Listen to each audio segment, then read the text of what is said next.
Who would like to give a recap?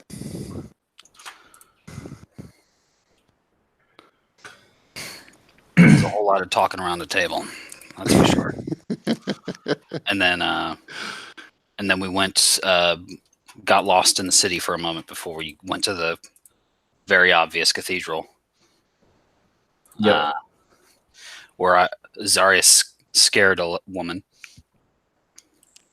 before we talked to, what's his name? I don't know, Cardinal or something. Archbishop Razortongue. One of those. I thought it was Cardinal Richelieu.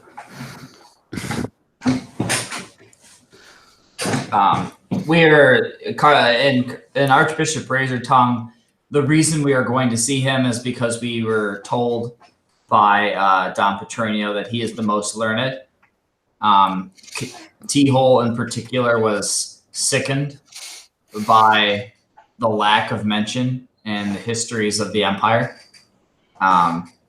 So he wanted to see if there was, another library that was potentially more stocked than the one at Don Petronio. So he pointed him out to Archbishop Razortongue, and we started walking there without knowing where we're going.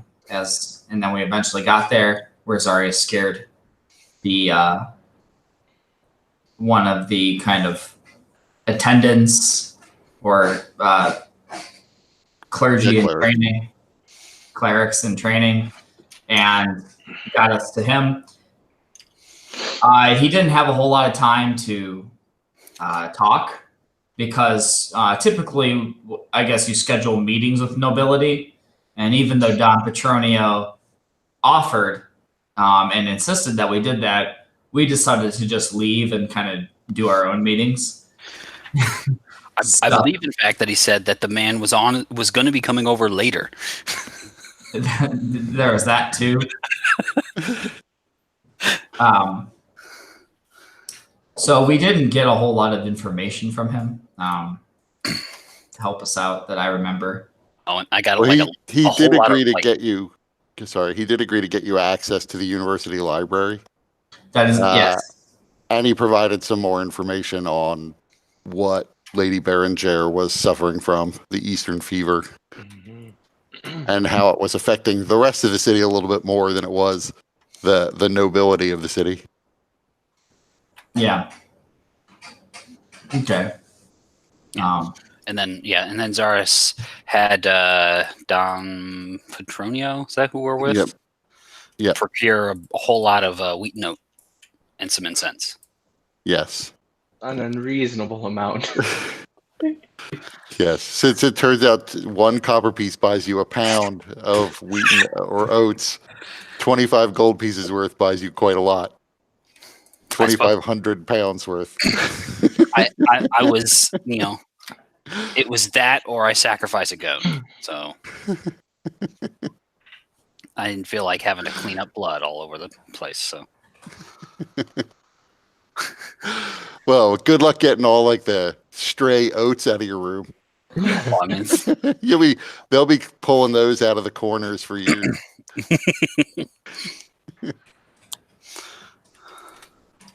So other than that, Kajika had several conversations with the Hobgoblin ambassador, and Lucirosi went down into the lower city to investigate the Eastern fever, eventually hearing at least one person in the lower city saying that Hygeia root, which is an illegal banned substance, can treat the Eastern fever and possibly cure it. Although he was a little vague on the mechanism, saying that it was the ancestral spirits that would do the work of actually curing it. Yeah, and met a good person, Liao Guanting, who I may have set up to be murdered. Hopefully not. Basically, you gave him 6 months worth of the average commoner's wages, and there were a number of people around, as it's hard to find privacy there. Mm-hmm.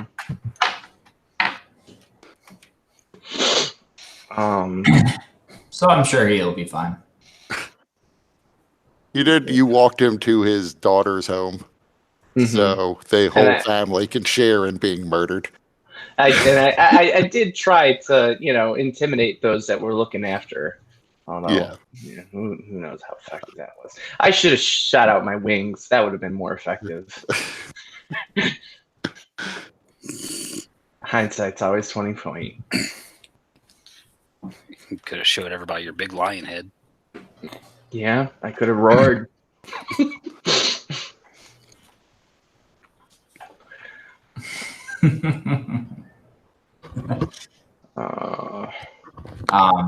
So I know Kashika did some things with the Hob. Yes, he had a few conversations with the Hobgoblin ambassador, and he met with Lady Contadina, who you'd met with in Watchtower, the bard with the magical library. Yes.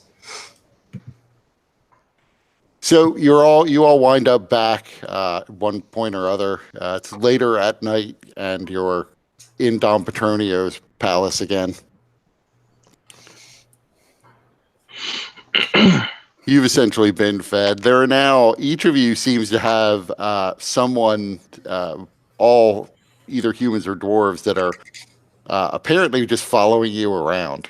One for each of you. Well, that's making Lucirosi a bit uncomfortable. Also, there was one more thing from last session.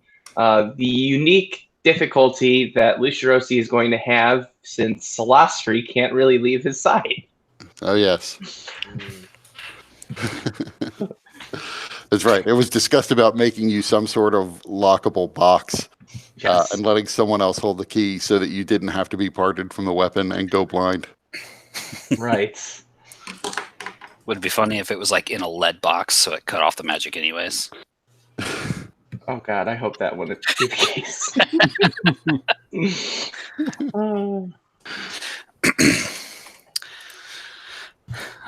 Yeah, I mean, Zarius would just go to sleep. So what are these? Are these people that are following us around like attendants that have been assigned to us?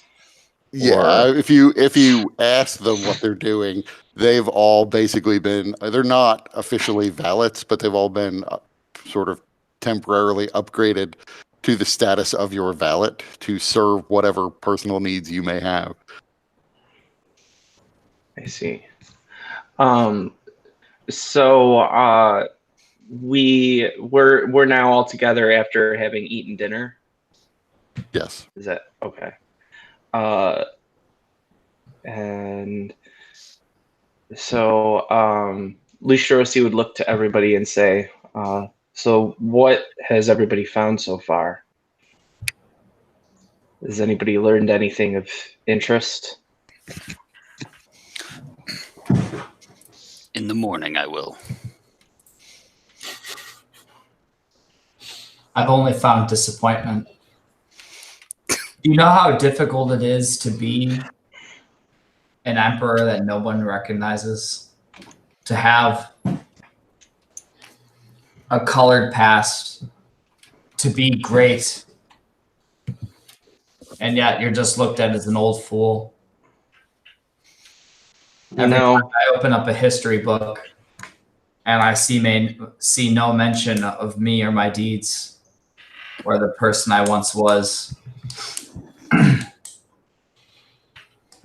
it's like a little bit of color drains from my world. Sorry, T-Hole. I can't relate to that. I spend most of my time trying to hide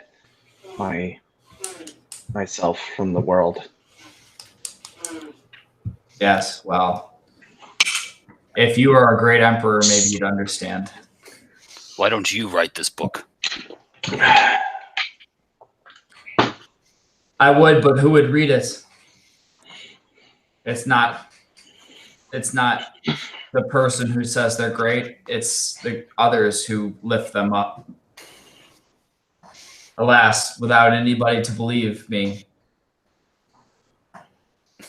my words would be all for naught. It sounds like you need to pay somebody to write this book. You never know. There's this man named L. Ron Hubbard.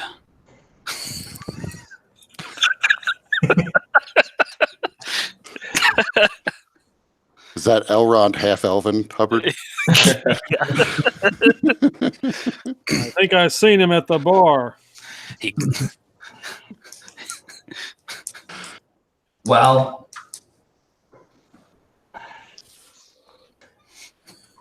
I suppose I could pay someone, but even then, that would be a hollow feeling. That's like paying for friends. I don't pay you guys to spend time with me. No, it's just so happened that we get paid while we spend time together.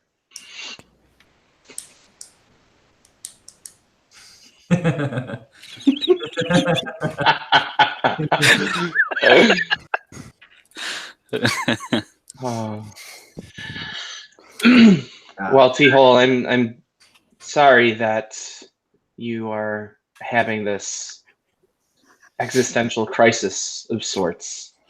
It sounds like it must be very difficult for you. Life is difficult, but hopefully with some tea. I hear they have ghostweed in town, so that some ghostweed tea always seems to lift my spirits every now and then. Unlikely. So interesting that you mentioned that. One, ghostweed is highly illegal, but it seems that this Eastern fever that seems to be what is affecting Duchess Bérengere's wife is also the same fever that is afflicting hundreds, if not more, in the poorer areas of town. And it seems that this ghostweed can be manufactured or can be processed in a way such that it can create a cure. Well, I could see that. It has a few properties that make it that bring you out of your state of mind. So, T-Hole, have you used ghostweed? oh, of course not. I've had ghostweed tea, but I would never use such a thing. I have used it. I fail to see the difference. I have used it. I mean, I know that it is banned and that the church is very, very stern on its stance regarding ghostweed, but I'm curious, what is your experience in using it? Well, when I'm having a particularly tough day,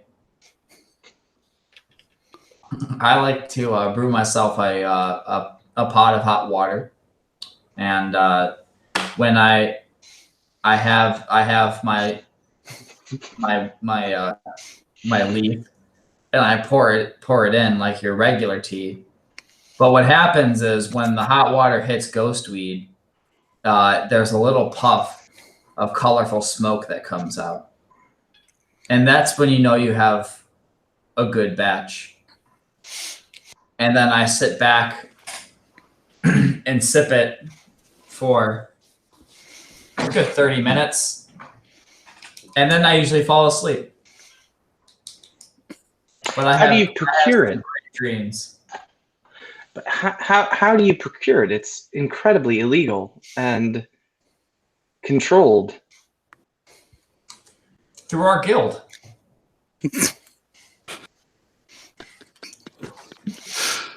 What? What do you think pays for all this adventuring from the people who don't collect treasure? Just give it away. It's all of T-Hole's illegal side deals.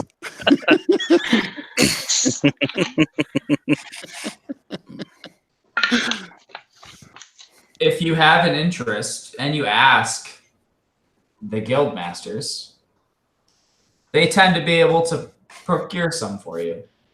Obviously, we're the guild masters. We are in charge of this company. the guild masters know how to find things. Am I the only one that was left in the dark about this? T-hole. Zarius. I wish to procure some of your ghost weed. Only a small amount. Oh, of course. And T-hole, he'll reach into his pack and he'll hand you.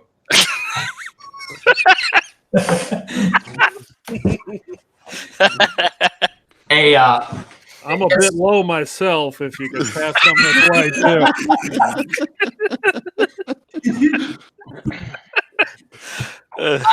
He hands you a bag. It's about the size of a dime. And he also hands Khajiit one. He looks at it. This will be enough for one ritual.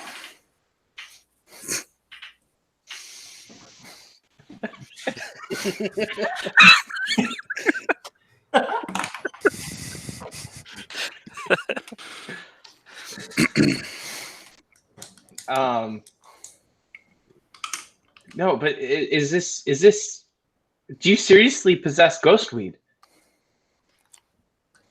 Well, I don't tell the world, but I have. I enjoy ghost weed tea every now and then. Okay, T-hole. First of all, you must be very cautious because if they find you to be in possession of this, it will be very bad. Who is they? The authorities. I mean, Archbishop Razortongue. He is high within the church. Oh, I bet he is. That is not what I mean.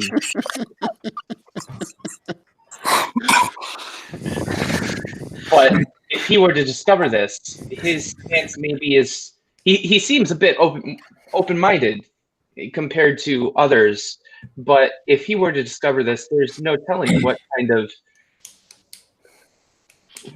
of decision that he might make or how he might react.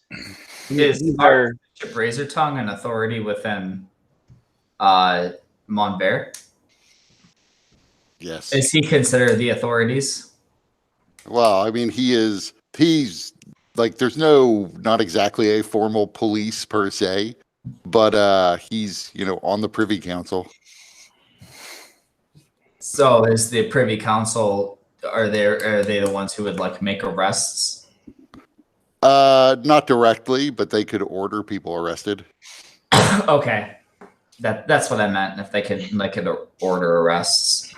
Can anyone else order arrests? Yeah, it's certain that there must be some sort of law enforcement in town. They're just above the law enforcement in the hierarchy. Gotcha. T-hole, can you perhaps lend me some of your ghost weed? I must see somebody that I met in what's that area that I visited called? The lower city? Yeah. There was a person that I met in the lower city, and he is knowledgeable in how to utilize this ghost weed for its medicinal effects. I believe if I can cure Duchess Bérengere's wife, and if I can inform her of the process, it might be possible to loosen the restrictions on ghost weed for its medicinal purposes and ease the suffering of the people in the lower city, and ideally also control this illness such that it no longer spreads beyond the borders of that area. I must advise caution. I second that caution, and all you had to do was ask. Kajika just said he was low, and he got the friend discount. So I'll hand you some. I don't know of the medicinal purposes of the ghost weed. Where I'm from, it is used in funeral rituals. It is what allows those who are still here to say farewell to those who have parted. Yes, I recall that ghost weeds, one of its effects is that it can help people at least believe that they are speaking and interacting with the spirits of the dead, and particularly their ancestors. And I think also Liao Guanting, the person that I met in the lower city, had indicated as much as well. It is also highly addictive. Is it? Yes. I suppose that the church would be worried about an addictive substance. But this lady.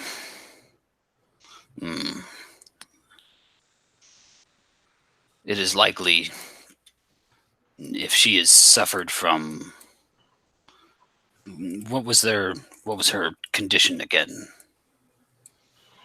it's referred to as the Eastern fever commonly, because it comes in speaking with Liao Guanting. He mentioned that it comes from his homeland of Morelios. And it is something that they have dealt with, and they have developed this remedy through the ghost weed, but because of their inability to access it, because of it being considered illegal, it's made it very difficult to control the spread of this illness.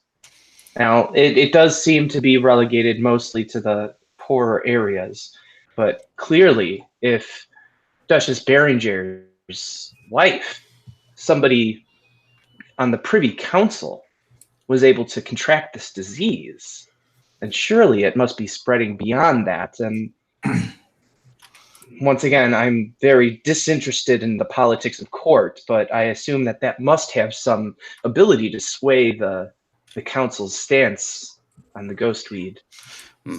Remind me, I'm old and my memory is poor. Plus, I have a shit memory. What was the lady's symptoms? I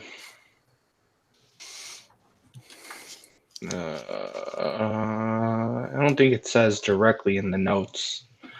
I don't know that he described her symptoms in great detail. I do know, though, especially according to the dossier, that while the clerics who have treated her have been at times successful in taking care of the symptoms, that the disease seems to continue to come back. It is very difficult to be fully rid of it. And it is resistant to even the healing powers of clerics that the Privy Council would have access to.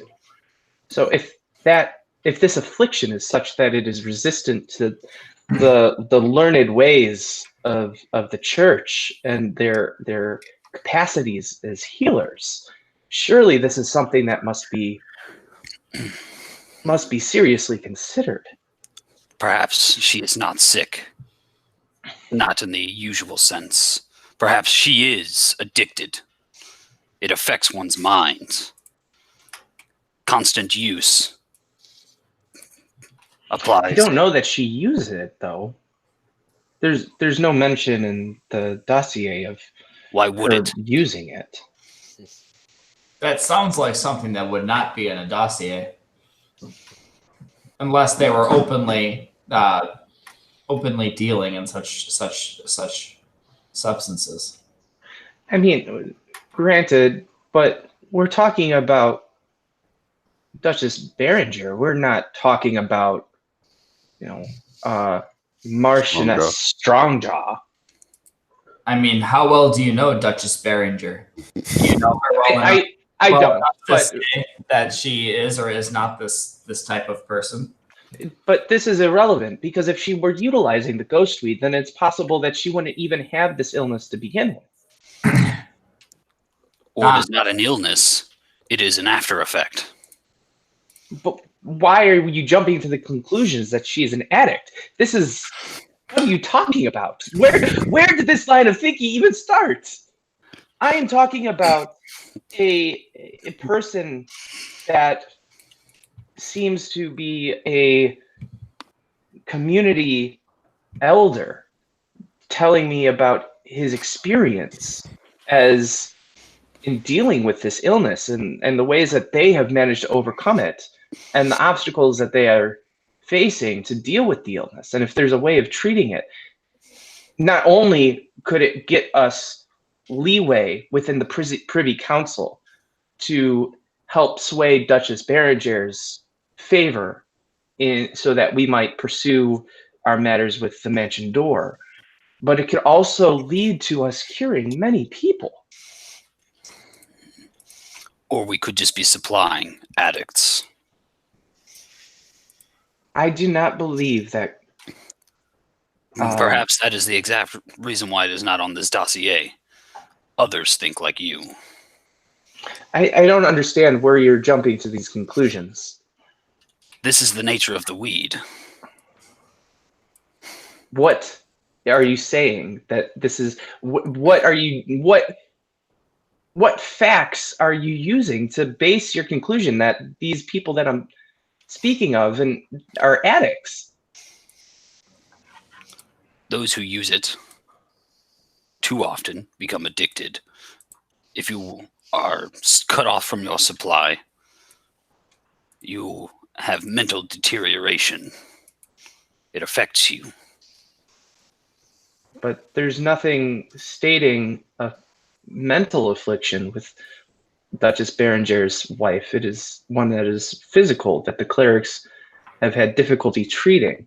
Does not mental afflictions sometimes manifest themselves in physical ways? I don't understand this resistance that I'm encountering with you, Zarius and T-Hole. I mean, you seem to be proponents of the use of ghost weed to begin with. Within reason, of course. What do you think I'm advocating for? I am not advocating that we just unleash an addictive substance into the society. I'm stating that it is possible. I'm stating that it is possible that not only might we utilize this information to help Lady Duchess Bérengère and further our ability to pursue the Mansion Door, but also to cure hundreds of people.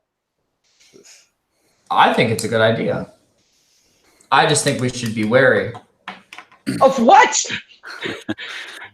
You are making no sense. That's so unusual, T-Hole. And Zarius, I'm surprised. Where you are normally a much more well-spoken and intelligent individual. I don't understand where you are drawing your conclusions from, though. I'll motion to one of the whatever the valet whatever guy. I'll just call him over and say, "Bring me another 25 gold pieces worth of oats."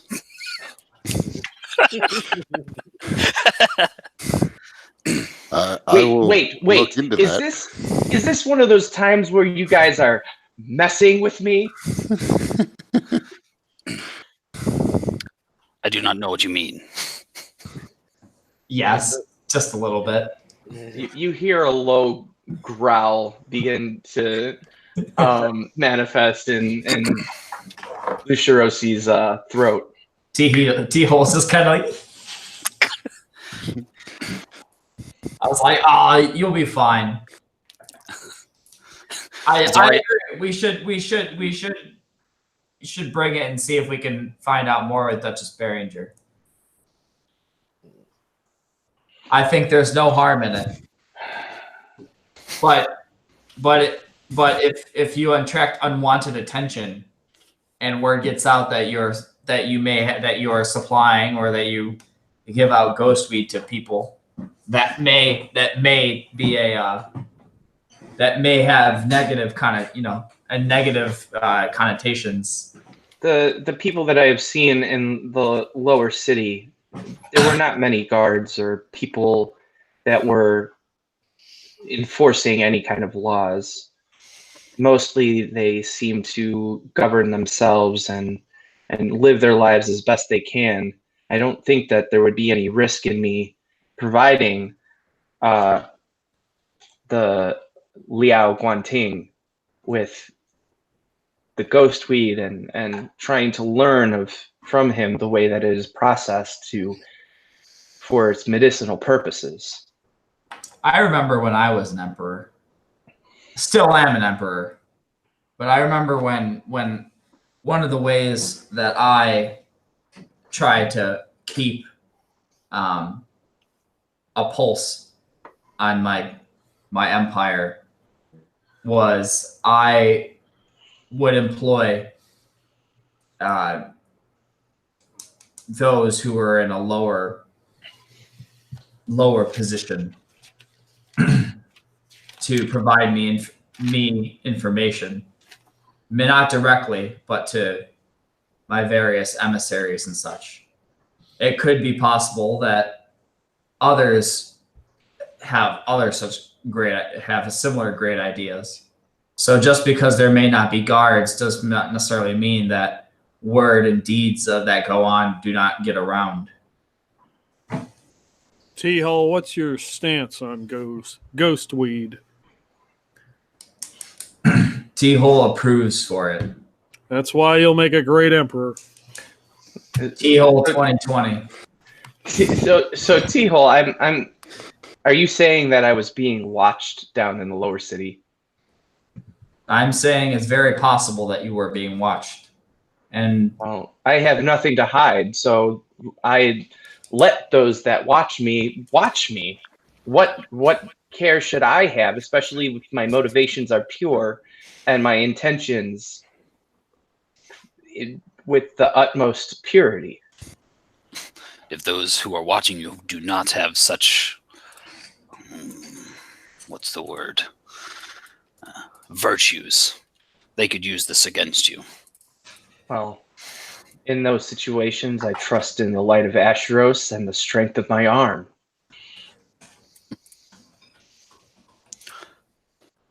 The situation so far does not seem to be a call for the arms. I would very much like to avoid the arms. But still, this seems to be a noble pursuit that not only allows us further influence on the Privy Council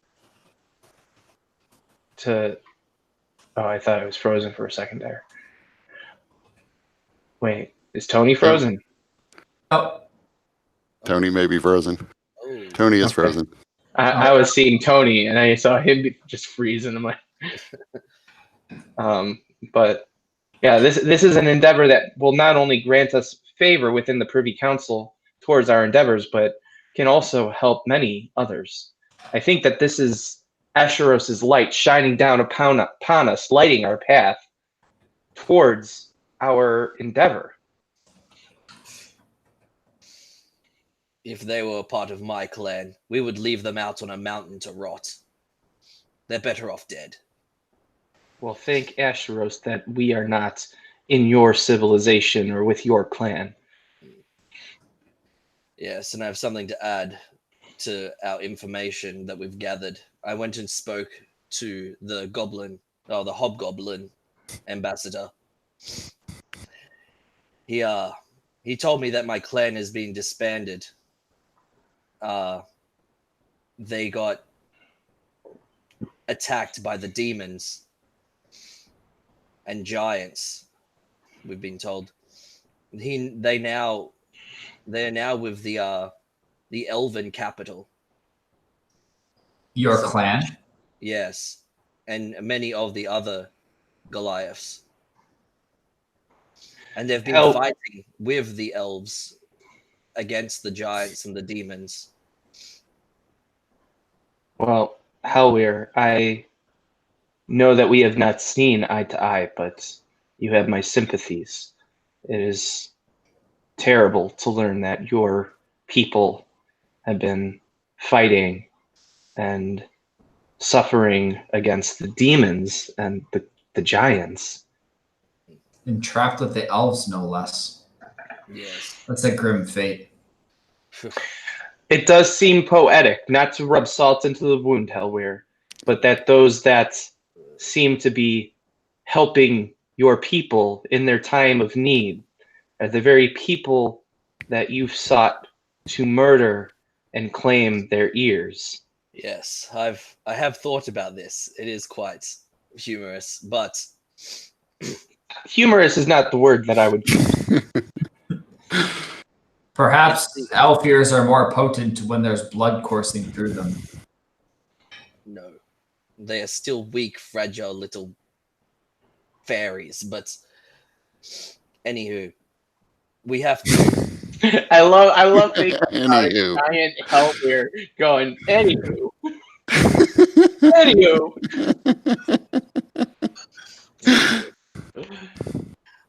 I've been told that I should be speaking to Ulventhal, one of the people in the Privy Council, to try and get in contact with some of my higher up friends in the Goliath clans. Also, she could be a good source of information when it comes to maybe getting into Mordenkainen's manor door. Oh, also, there was a elf horizon walker or something along those lines looking for Mordenkainen's manor. She would most likely have some information on that person, knowing that she has very close ties to Kritachi, being the elven capital. Would I know anything about Horizon Walkers? I feel like that's something that. Yeah, it would. Not sure what sort of check that would be.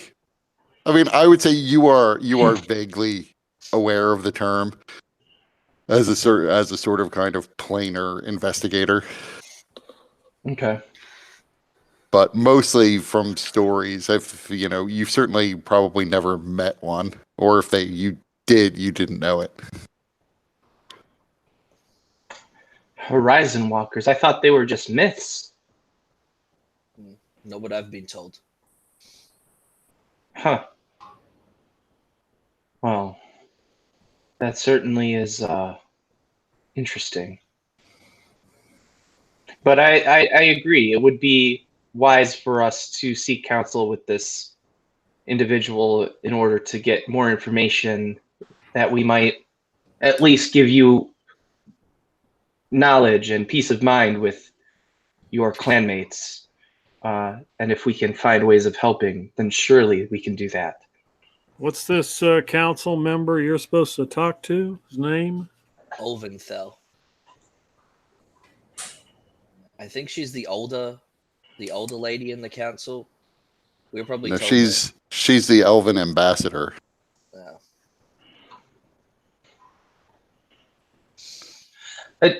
Helweir, I understand that this situation is serious, and so I trust that you would approach it as such.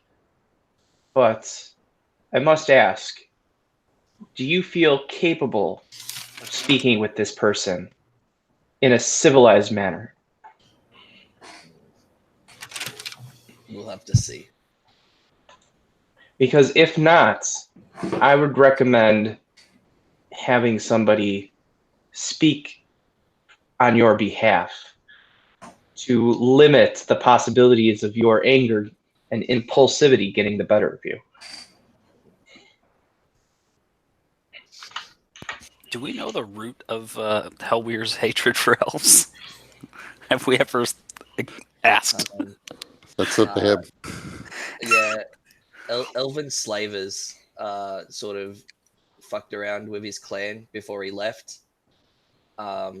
And he sort of just blamed all the elves for that. And then when he got knocked down into the forest, he sort of he got into the like a lot of the elves live there, and they probably tried to fuck with him, so he just killed them, and his daughter ate them. Wait, Hellweir has a daughter? Yeah, and that's probably why I'm so interested in talking to an elven leader. Interesting. Have you ever mentioned this daughter to us? No, not until just then. Okay. Is she as beautiful as you? Well, maybe more. She is adopted.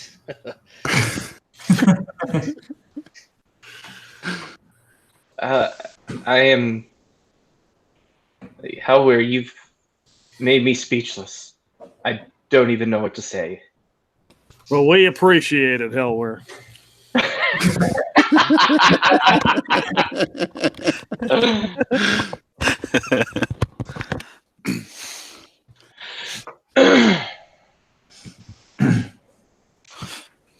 All right. So, how should we proceed then? We're at some point soon. We're going to have this dinner thrown by Don Petronio. It seems like we should at least begin some of these conversations, if possible, prior to that. We should also try our best not to be arrested if we're going to be distributing ghost weed. That is a fair point, Hellweir. Perhaps a code word should be decided upon. The healing balm. That's what it should be, I imagine. I do not know of any healing properties. Well, just because you're not aware of it does not mean that. I thought about that too. I've actually, one of the things that's troubling Lucia Rossi, a little bit of insight into his thinking, is now he's starting to wonder if maybe he needs to swallow his pride and try to set up a relationship with the Ironclad Brotherhood. Well, given what the dossier says, it is not a stretch to assume that if there is a widespread trade in ghost weed in the city, they are probably certainly taking a piece of it and maybe in control of it. Mm-hmm. Well, Ask T-Hole. If I must consort with elves, you can consort with some criminals. I think it is only fair. Hopefully it will not come to that, but I am willing to set aside my pride if it means helping those in need.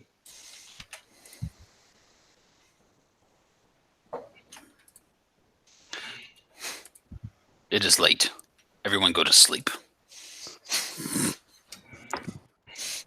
After my tea.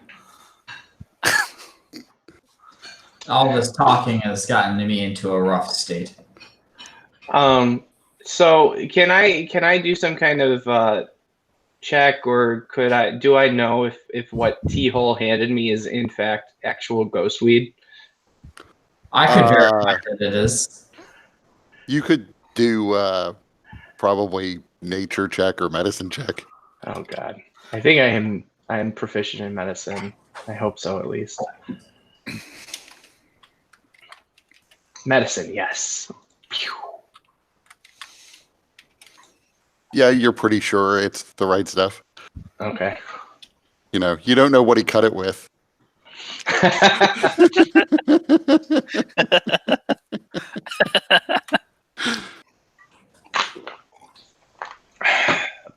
Based on the conversation that I've had with Lao Guanting, does it seem like that the amount that I have might be sufficient? Or maybe I don't even know that because that might not have actually come up. Well, T-Hole would know. How much are you giving him, T-Hole?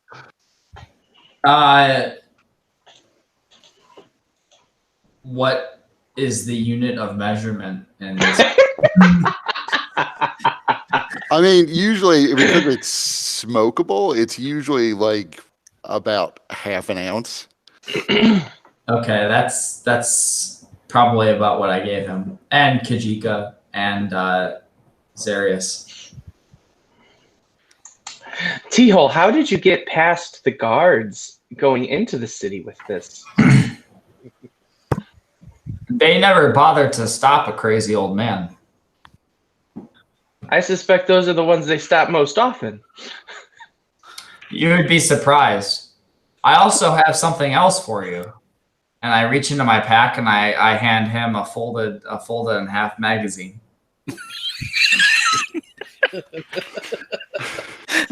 T-Hole, what is this smut? And I throw it right back at him and notice that some of the pages seem to be stuck together.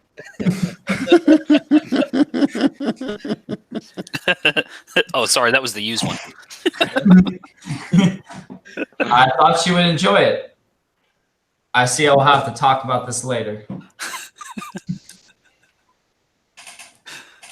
And he just stuffs it back in his pack.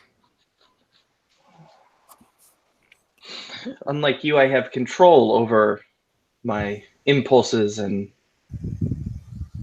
I'm not getting into this right now.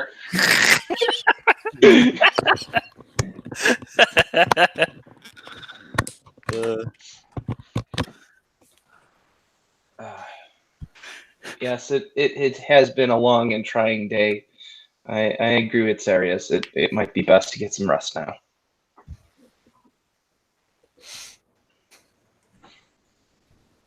And T-Hole, at this point, I would assume your valet probably has been told to like keep bringing different kinds of tea. So there's always tea around you at this point, as long as your valet is nearby. I'm going to ask, it's like, valet, what's your name, sir? What is his name? Story dice. Oh no, you have Yeah, I have my a own name thing. generator, much better, more efficient. I am craziness. Casimir, sir. Casimir. Would you be able to heat up some water for me?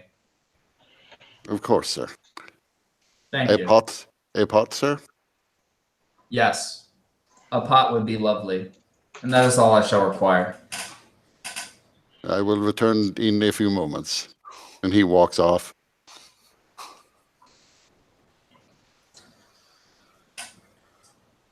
The Lord Petronio is quite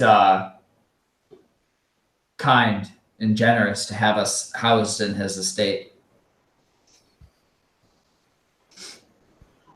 All of your valets are still there, except for Zarius's, who went off to find another 2,500 gold pieces worth of grain. 25 gold pieces. Okay, 2,500 pounds, I mean. Yeah. Zara probably it's probably done with everybody. He's a grumpy old man, so he's limped off to bed. Yeah, and Lucirosi will also head off to his cot or whatever. You each have your own separate bedrooms. There are a lot of rooms in this place.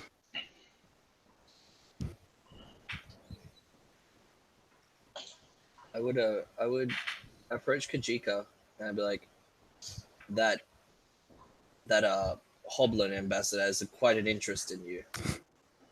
Hoplin? Hoblin. You don't say. Also, I did not know your name converted was walks among shadows. That's Interesting. close enough.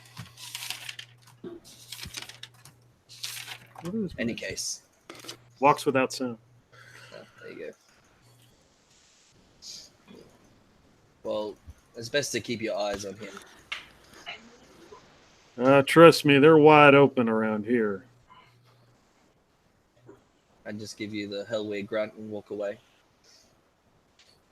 All right.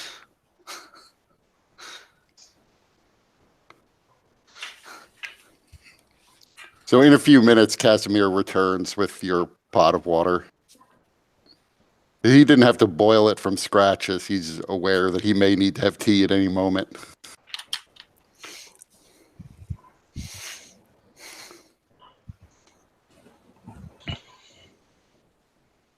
Thank you. And can you set it down on the table? He does. I mean, it's in a teapot on a tray. Okay. So then I like pull out like a pinch of ghost weed, and I put it in a cup, and then I pour tea, and I'm letting it steep for a few minutes.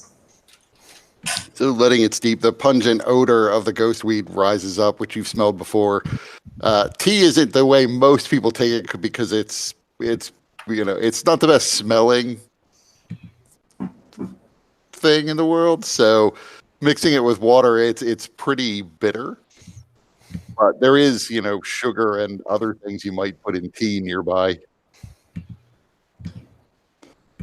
I've always drank it this way. Puts hair on the chest. Also, when you're as old as I am, all your taste buds are already gone.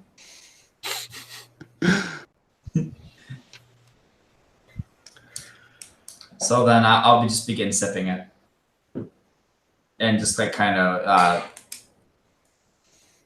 enjoying my the evening to myself.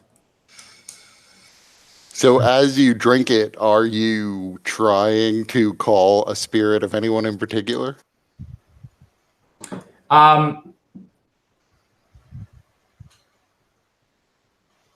Not any particular, but I would say when I generally drink ghost weed tea, I'm trying to recall things from something or someone who I may have known at one time. Although I may not know I may not recognize them. It would be somebody that has played some role in my past. So as you drink the tea, you look down one moment and look up, and somehow in a flash, in the middle of the table you're sitting at, there's a figure who looks to be sort of in very old-fashioned traveler clothes. He seems as if he's kind of dressed as an adventurer, although you don't see any weapons on him. He's got his knees bunched up around his chest, and his arm are wrapped around his knees as he sort of rocks forward, and he's just sort of staring at you. Oh, hi. Who are you? I don't believe I've seen you in my tea visions before. I don't know that I have been here before, sir. I am Petri Morghese. Petri Morghese. Tell me, who are you, Petri? And I was a troubadour, sir. I traveled from town to town, bringing news to the people of the Empire, although it has been a very long time since the Empire was here, this far out. Ah, yes. Those were the good old days. Yes, they were. These are dark times. Dark times. You're telling me, do you believe that no one recognizes me? I cannot believe that no one recognizes you, sir. It seems they're the only one. You Sad. were the first emperor before, of course, the unfortunate incident where the pretenders took over. You're telling me. If only other people could see you. I imagine that I'm still like everybody still sees me like. I mean, yeah, I assume Zarius and Lucirosi have gone off to bed. I'm still here. Kajika and Hellweir are still in the room as you begin just talking to the air. You're telling me. So, how did we know each other? It seems that this event has or something thereafter has scrambled my mind. Well, I would not be so presumptuous as to say that I knew the Emperor, but I did perform in your court. I did as an acrobat primarily. And with that, he sort of rolls back and into like a handstand on one hand. Ooh, impressive. And I'm like trying to I'm holding my teacup, so I'm like golf clapping here. And he pivots back so that he's back on his feet again, now standing on 2 feet on the table. Have you heard of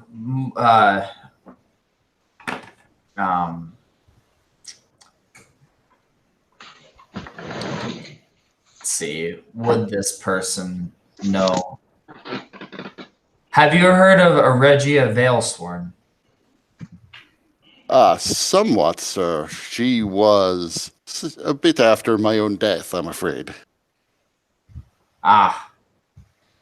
How did you hear of her after your death?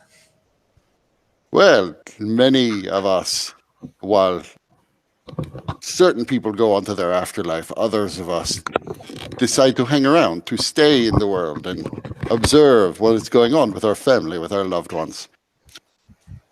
Ah, that makes sense. My family had primarily moved out to this city, which is why I'm here with you now. Ah. What was this city like? The empire was large, but I don't recall much about this city now that I'm here. Well, the city was certainly here. It was still Montvert. It was primarily the place where raw ore for precious metals or gemstones mined in the mountains would come. Essentially, the most of the gold that was used in imperial currency had to, at some point, pass through here. Montvert was still the regional capital in the area, although not the capital of all of Eridane. Essentially, it was an administrative city for the Empire.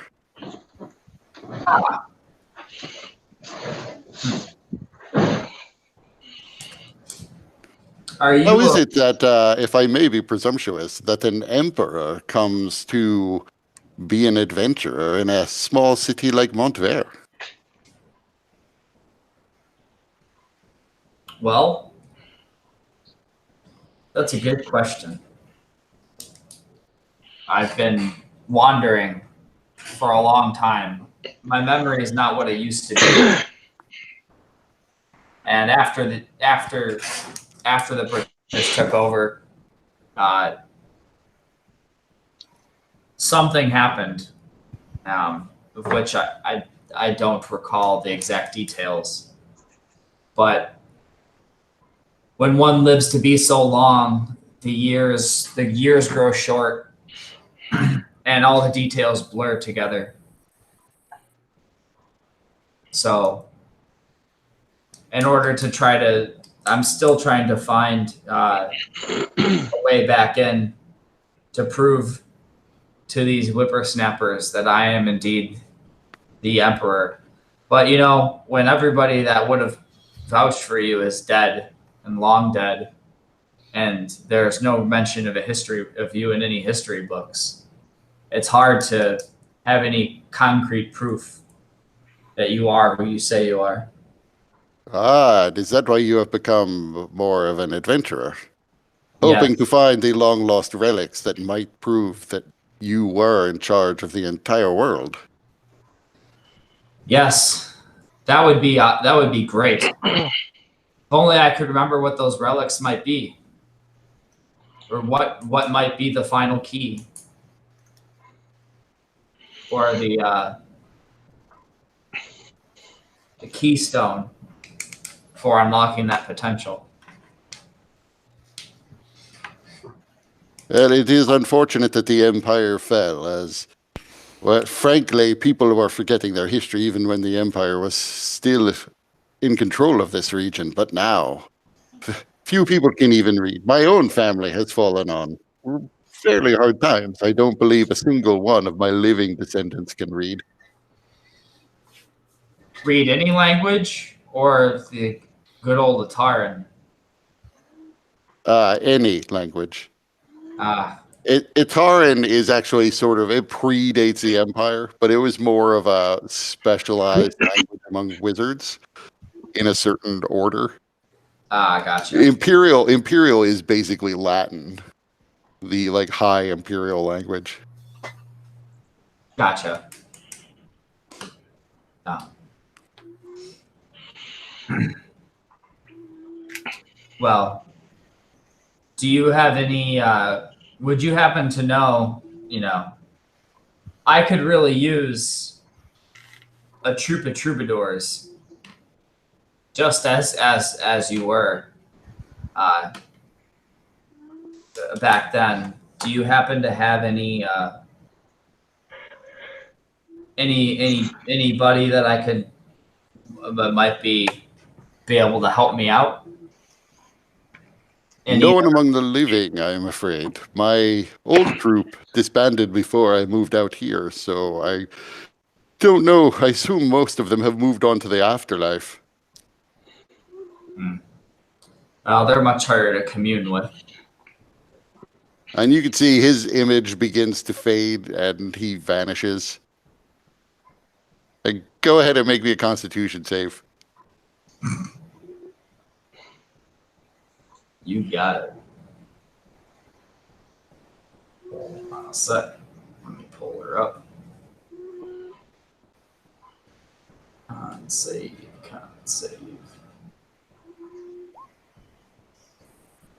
So after, even as you were talking to him, you began to feel relaxed to the point of almost falling asleep.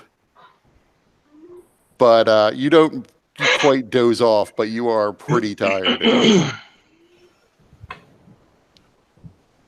Well, that was a good chat. He was more amenable than others I've talked to. Did you catch any of that, Kajika? How we're? Is my I can't remember whatever our associate, the person who's supposed to help us. Valet. Yeah, your 3 valets are there. Yeah, my valet, is he still there? Yeah. I just look at him and go, I'll have what he's having. Get to it. Well, it seemed as if he was drinking ghost weed. I mean, it's all you guys have been talking about, sir, for the past 20 minutes. Yeah, I usually don't drink it, so first time for everything. And you won't speak a word outside this room either.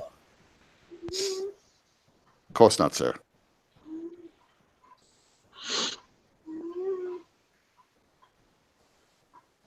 So what are you 3 doing now? I'm waiting for my tea.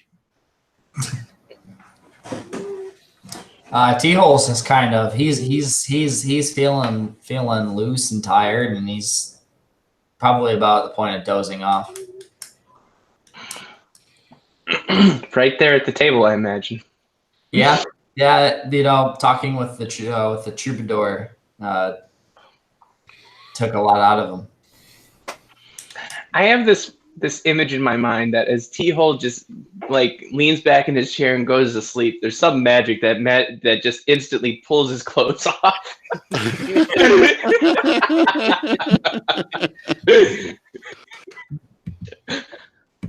It just it just slides right off. Yeah. Like a hot knife through butter. No. So your valet says, sir, I don't know that I can get you ghostweed tea. I could certainly fetch you hot water. There's a pot of it there even. I'm sure your friend has more ghostweed.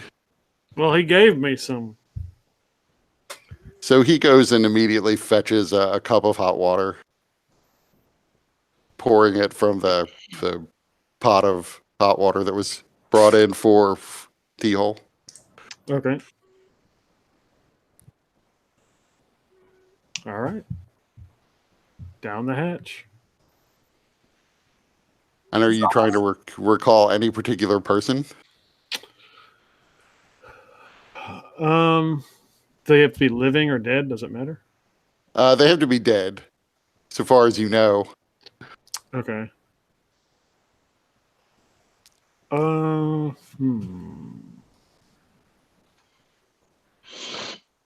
So I'm going to try to, because I think, before I butcher this name like that, I do it every single time.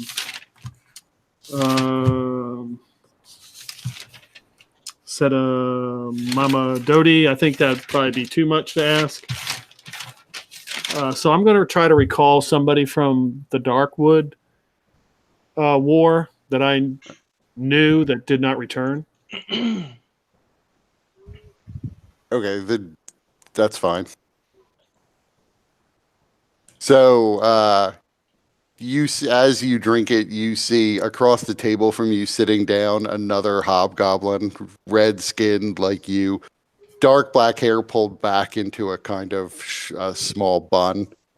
He's in armor and seems to be pretty well armed. But you can also see there is like a huge, just bloody hole where his heart would be, and his armor is torn open. Ugh. And you recognize him immediately as Rokar. He was a soldier that you knew who was killed in the Darkwood War. And looks around bewildered. Where am I? What the hell just happened? Rokar, you don't look too well. I think I'm better now. Kajika, what's going on? I'm not really sure either. I just drank some tea, and next thing you know, you showed up here right on the dining table. I don't really know how I got here or where I came from. I just know that this is better. This is better than what was happening before. Yeah, I could tell that. So what were you fighting out there? The last thing I really clearly remember was we were in a tent and we were told to expect an attack, but we didn't hear anything, so we didn't figure that that the attack would be imminent. But before I knew it, the guy next to me, his chest was just blown out. And then I felt my heart feel like it was being crushed. And I saw my chest blow out. But there was nothing in the tent with us. It was just the two of us laying down trying to sleep. So I'm not sure what it was that attacked us. Were you fighting some kind of vampires or something? Vampires? I don't recall any vampires.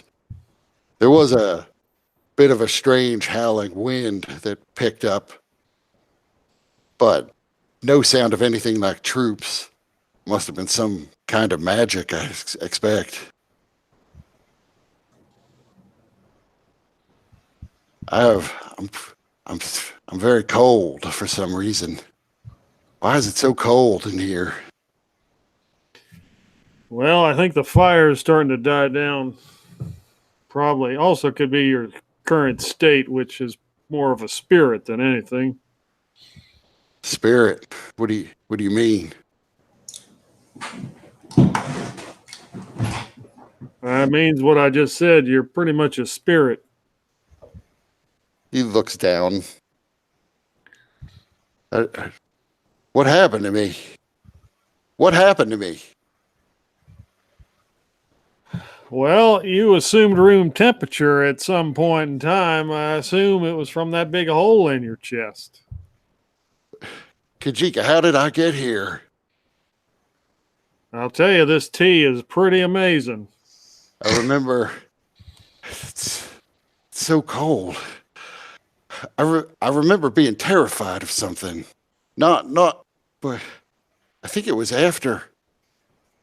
I think it was after I died. I think I was terrified of something.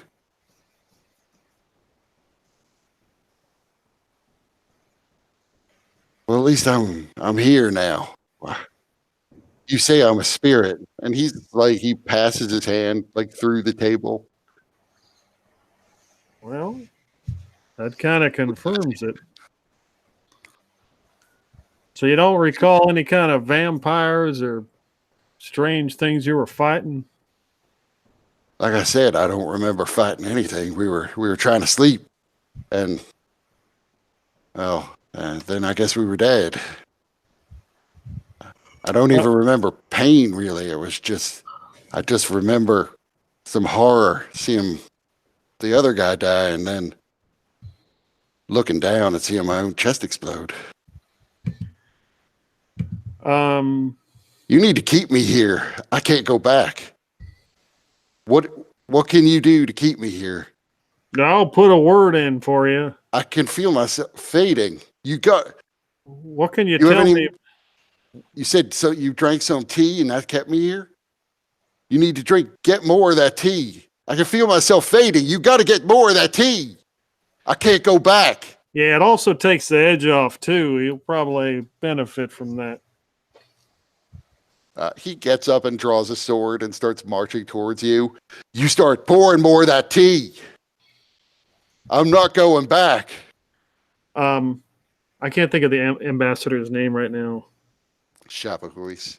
Yes, I asked him what he knows about him.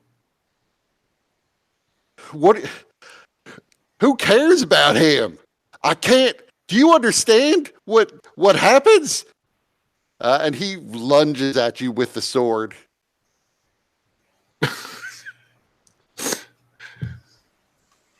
And he hits you, but the sword goes like right through you, and you feel nothing.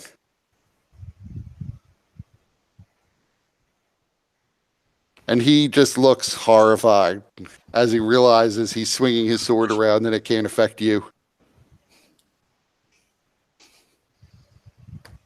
Please, Kajika, what? Please just pour some more tea. Keep me here. I'll work on it, Rokar. Take care of yourself. Please, Kajika. And you see he just fades away. Well, that was disappointing.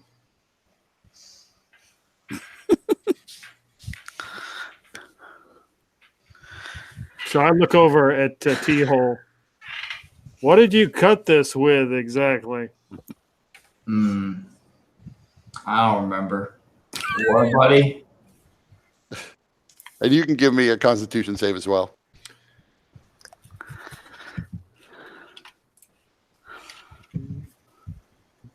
All right, I know how to do this. Character sheet.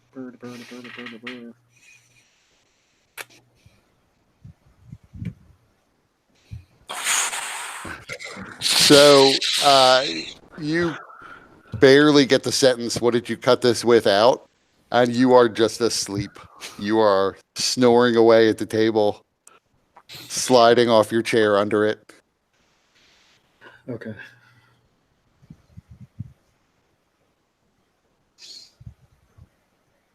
Well, I guess that's it. What is Hellweir doing during all this? I was expecting to fight some ghosts, so I've been like sitting at the table holding like my axe, holding my axes ready to go. But watching everyone just talk, mumble, and then fall asleep, I'm just disinterested, really. Yeah, I mean, from the outside perspective, they seem like they're talking at first, but particularly with Kajika, by the end of his conversation, he really was just mumbling as near as you could tell. You couldn't understand or make out individual words because he was just going under.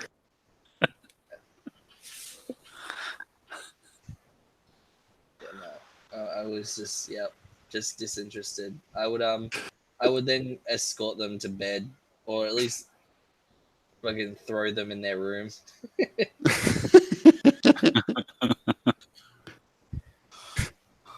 I mean, as you begin to escort them to bed, their valets step forward and say, no, we will see them to their beds. You don't need to worry about them.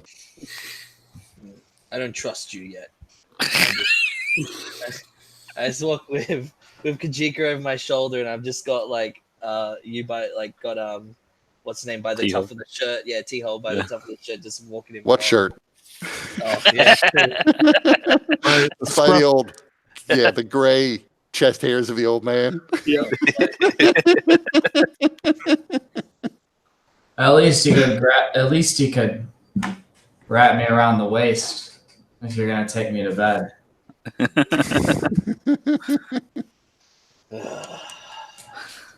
I hope he does not remember this.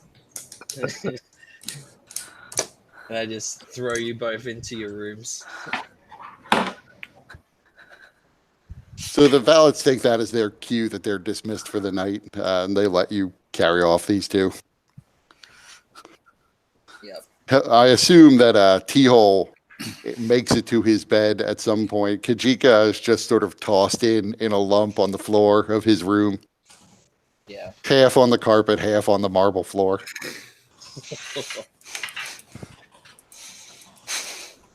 Yep, sounds about right. So what's hell we're doing after this? Yeah, I just go to bed. Not interested in ghost tea. So the next morning you wake up, there's a knock on your door. And your valets all come in, making sure that you're awake, asking if you need anything. Breakfast, they say, is being laid out downstairs. The Duke, if you wish to speak with him, is in the bathhouse out back.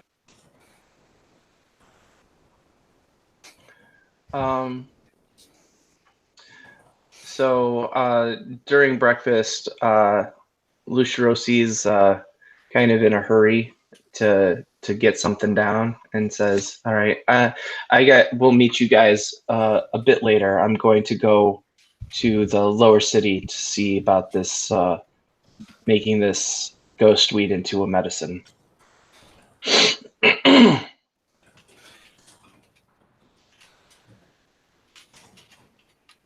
Unless there's something more pressing that needs to be done. Will you be safe? I believe I shall be, but if it makes you more comfortable, you're certainly welcome to join me, as long as you remain civil and do not attempt to harm anybody that doesn't first try to harm you. I'd rather not be around the weak.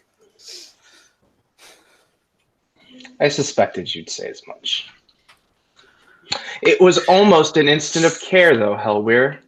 Growth. The light of Astros does indeed shine upon you. And Lucirosi kind of snarls at that. Still a bit jelly.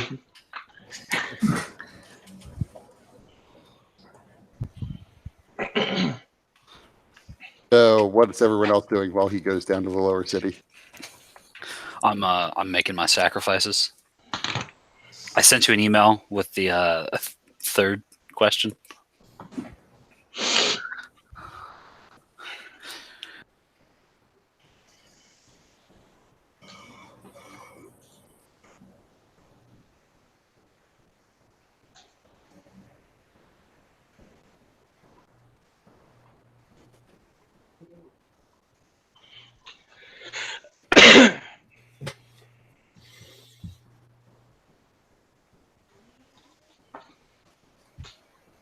I'll come with you,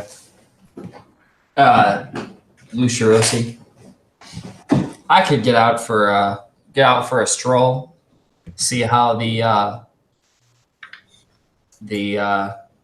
folks out in the Travelers District are doing.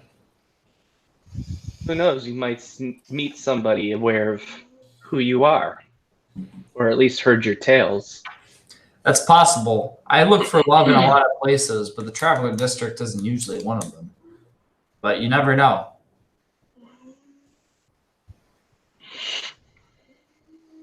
I'm probably gonna leave my my ghost weed here, though.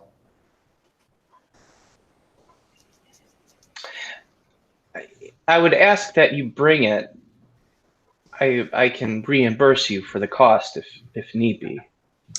I don't know if I want to bring all of it. At least a portion.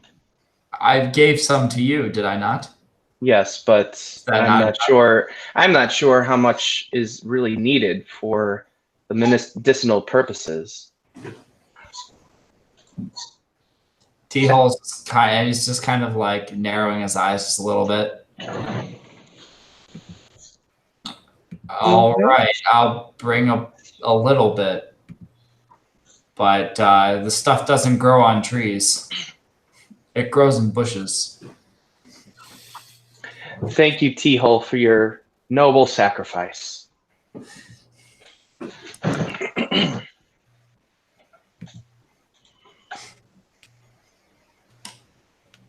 I was waiting for the comment of, I know how much you earn. You can't afford to reimburse me.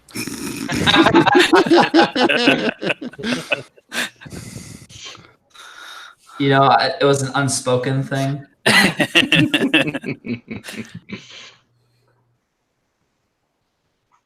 So I sent you a reply, Tony. All right. What do Kajika and Hellweir want to do with their day?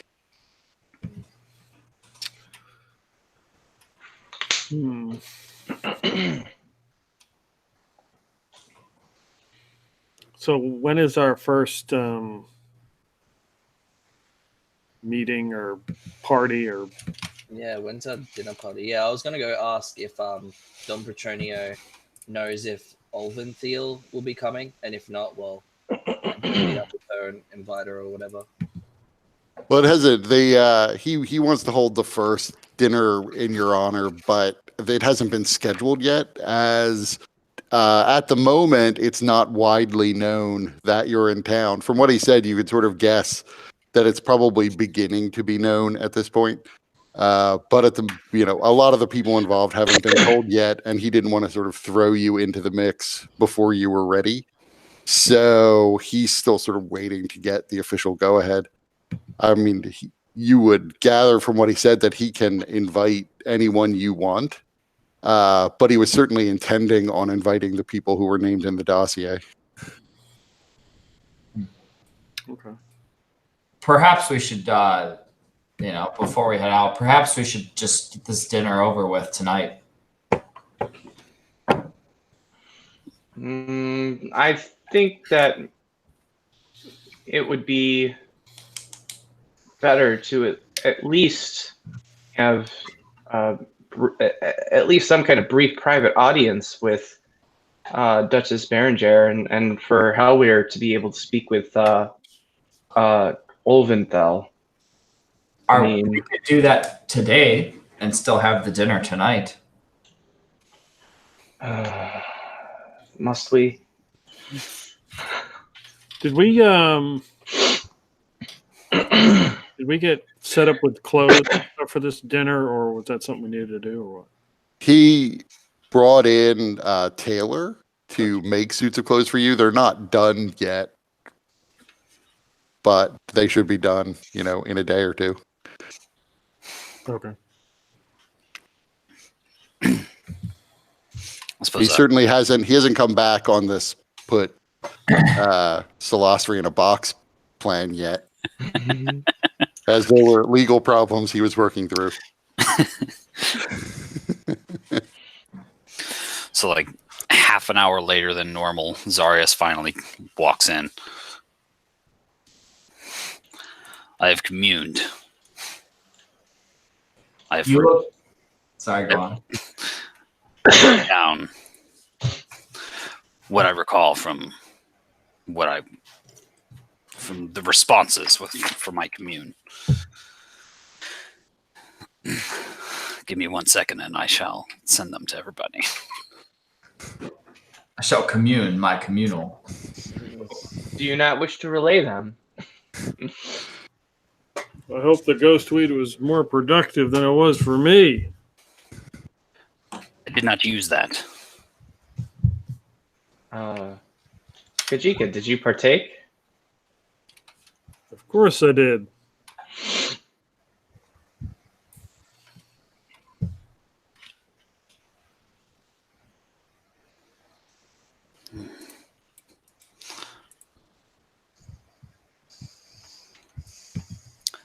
I made copies for everybody to read.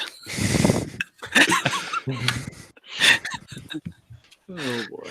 I assume the delay was just you just started writing out parchments for everyone to read right there.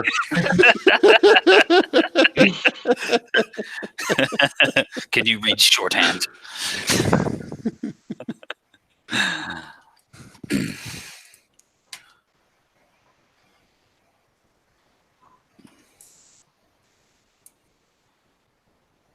I still do not believe it is wise to bring the ghost weed to the old man.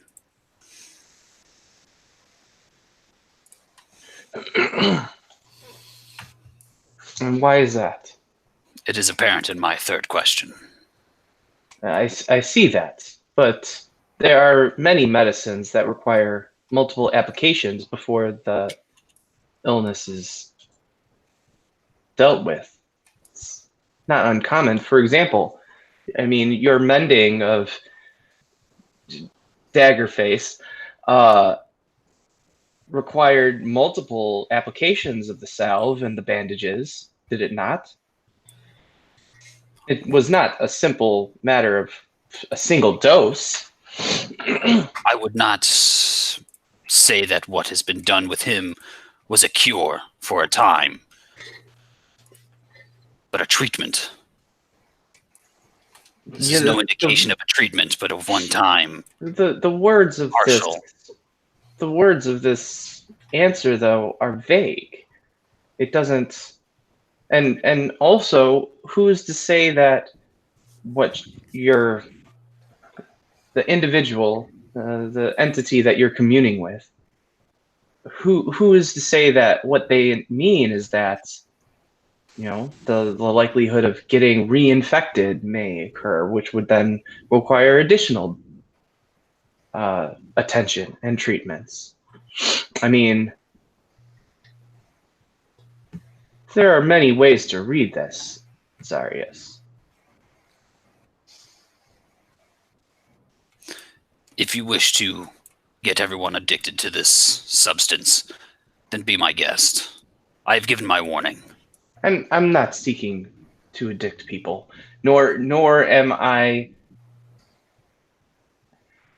trying to open floodgates, but I think that if we can address this matter, then there is a great deal of suffering that we can alleviate. And there's no, I mean, just because the ghost weed in its current incarnation, whether smoked or drinking tea, whether that may be addictive, but who's to say that the process that turns it into medicine maintains its addictive properties? You are going to see this man. I am. I will go with you.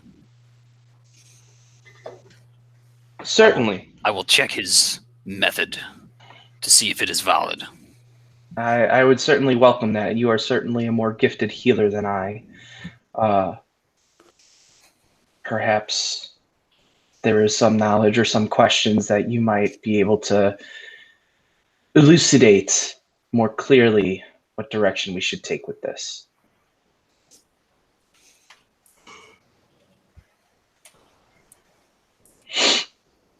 I am ready to go whenever you are. All right. Wait. I must eat.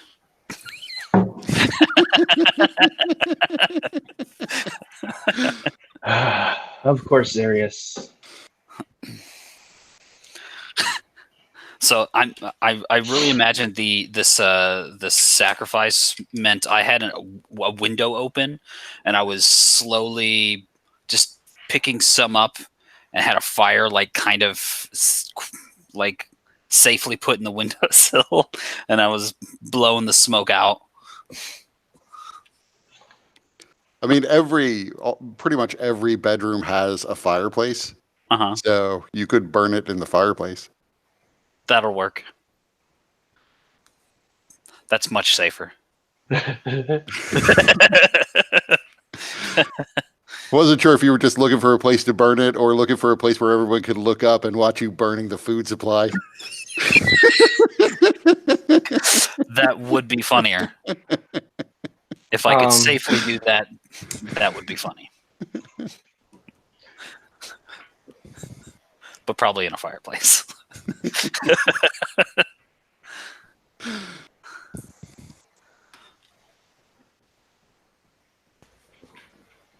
So is anyone else doing anything while they're having this conversation? I am looking more closely at Zarius's provided notes. And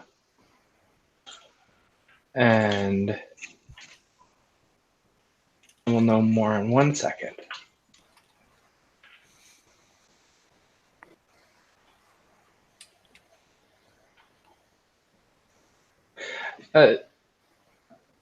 Zarius, did you, when you wrote this, the communing that you did you check the names against the list, the dossiers? I specified in my question to indicate which of the lords on the dossier. Well, unless some of these individuals on the Privy Council go by different names, there's a couple of names that don't appear anywhere in the dossier. Perhaps there are nicknames. What do we got here? All of the names are in the dossier. Not all of them are Privy Council. Some of them are ambassadors. I thought I had the ambassadors here. Let's see here. Qatar. Isn't that another name It's actually, for the Archduke or whatever?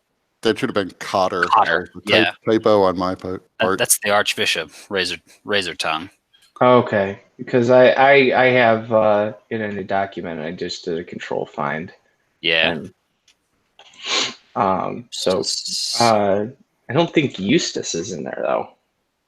Is Yeah, that's Chapagoyce, the hobgoblin. Oh, okay. Then never mind.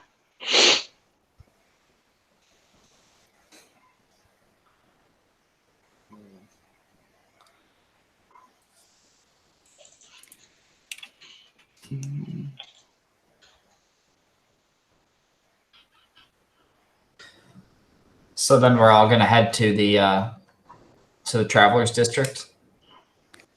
Yep. To give some drugs to the citizens down there. Seems to be the case. I always knew we were a just company.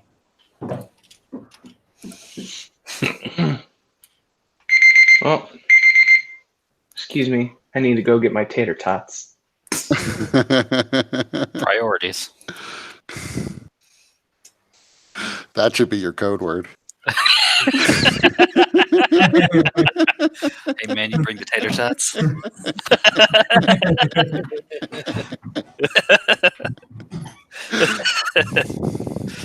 These tots are on fire. I like my tater tots with a little tea.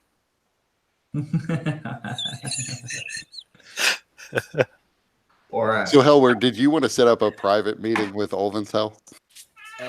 Yeah, I think I will. So you wander into the bathhouse and see Don Petronio is lounging in a tub. It's essentially a not very deep but fairly large pool.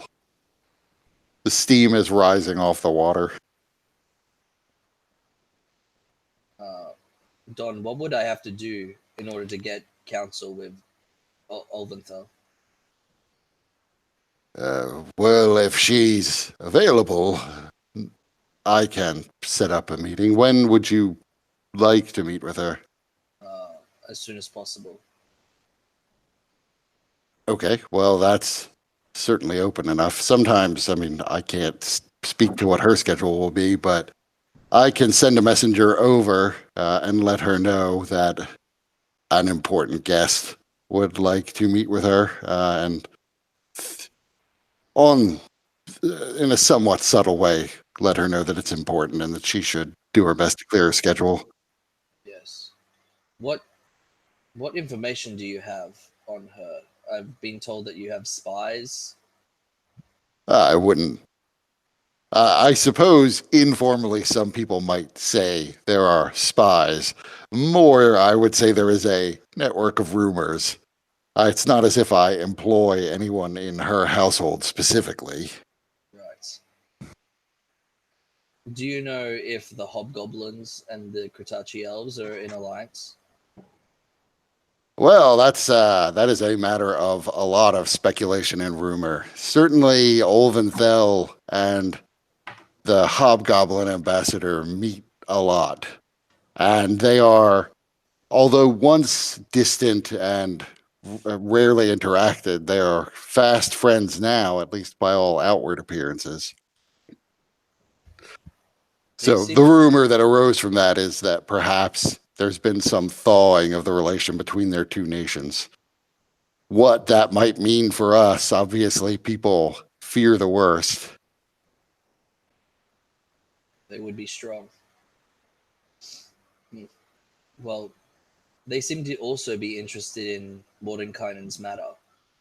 Why would that Well, everyone, at least here in Montvert, everyone is pretty much obsessed with talking about that, at least for some portion of the day. It comes up in casual conversation among the nobility and the various people in court. I doubt they know much more than we do about it, which isn't that much. So, is it? We do know it's in the Sky Fortress, right? That is my speculation, because as soon as Pride Guard came to town, they elevated the Sky Fortress up off of the lake it usually sits in. And that's usually only done, I mean, it hasn't been done in ages, but in time of war, sometimes they'll do it because they fear attack.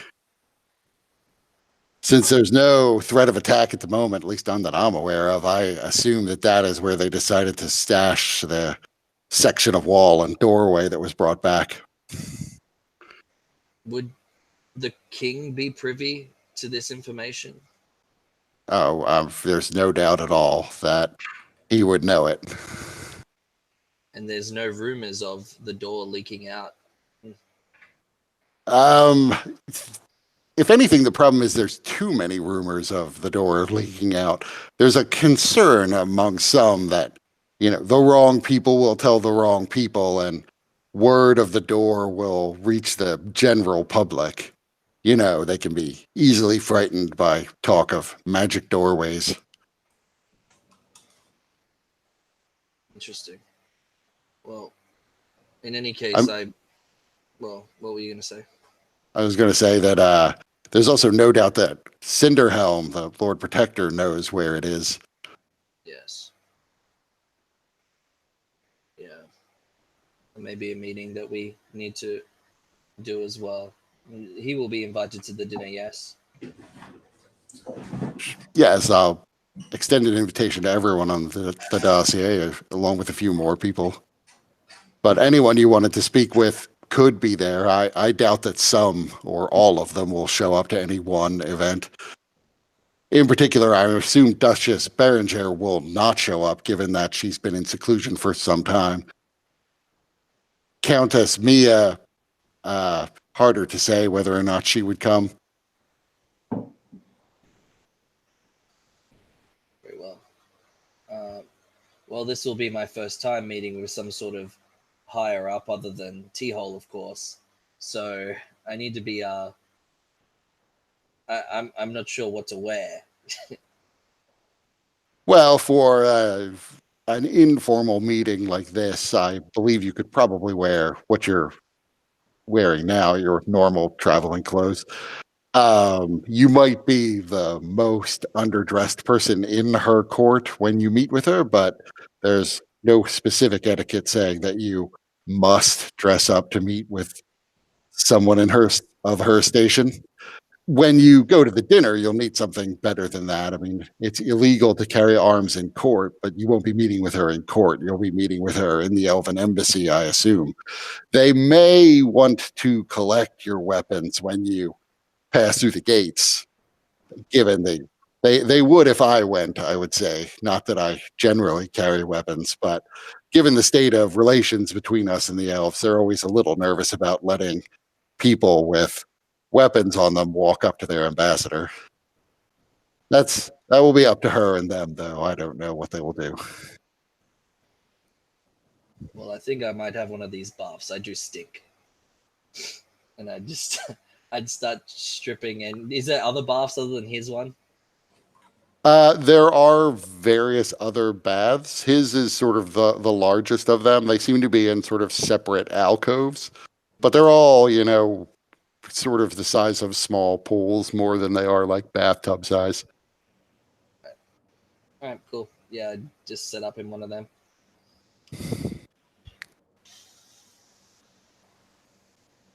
And yeah, I'd just be chilling for a while, I guess. Waiting for So after a while, he gets out and dries himself off. And as he's leaving, he says, I'll have the messenger sent over now. We should know when she will be available, probably within a few hours at most, maybe late afternoon, I guess. Yeah. Well, yeah, I'm just going to lounge around until then. So what will the rest of the gang do? Well, we were heading off to the Travelers District. Kajika, are you coming with? I think I'll probably go with Hellware just to keep him company. Unless he thinks that this is better mission by himself.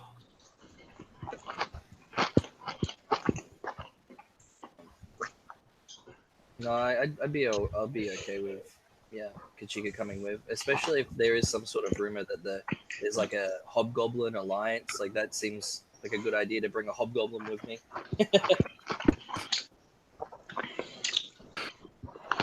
So the rest of you make your way down to the lower city through the two sets of gates it takes to get there.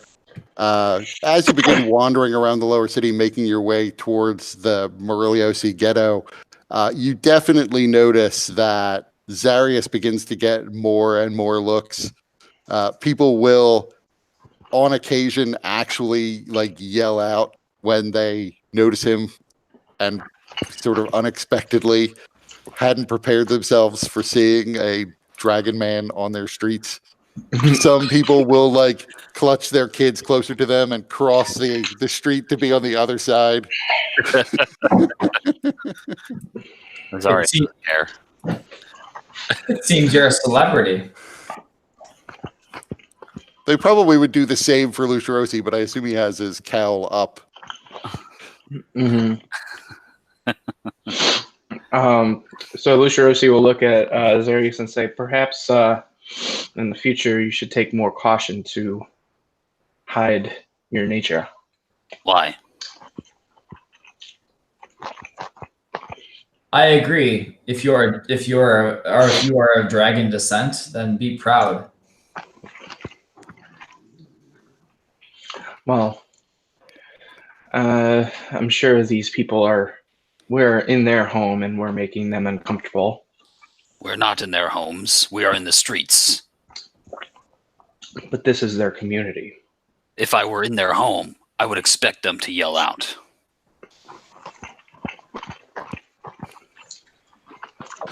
So you make your way back. Sorry to go to their home. Lucerosi just gets a sense that this is one of those fights that's not worth having right now. And it seems that there's more and more of those every day. So you make your way back to the house of Guanting's daughter. Knock on the door, and a woman appears. It's probably the daughter. And she looks up. I assume it's Lucia Rossi in the lead, so she sort of looks up. You are here to see my father, yes? Yes, is he available? Yes, come in. She steps aside. And then And before she gets too concerned, I also give pause and I say, so I've brought two friends. One of them may be a little shocking to see, but know that he is good company. I'm not that old.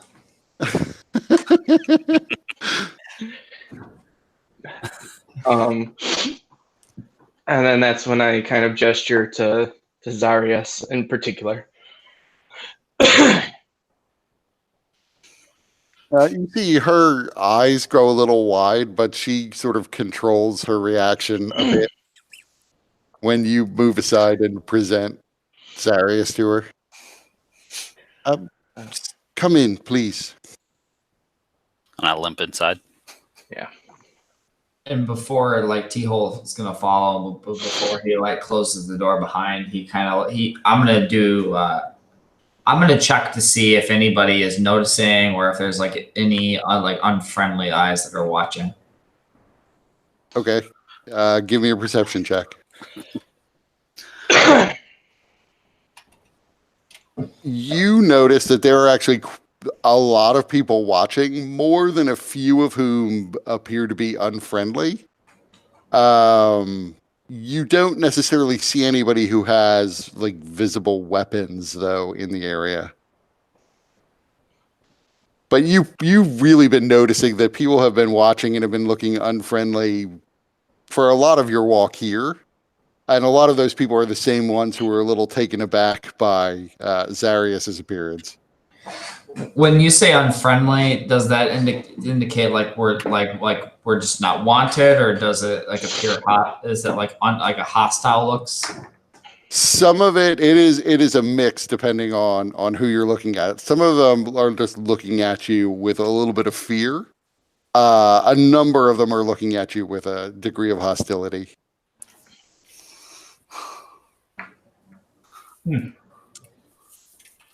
But give me an insight check.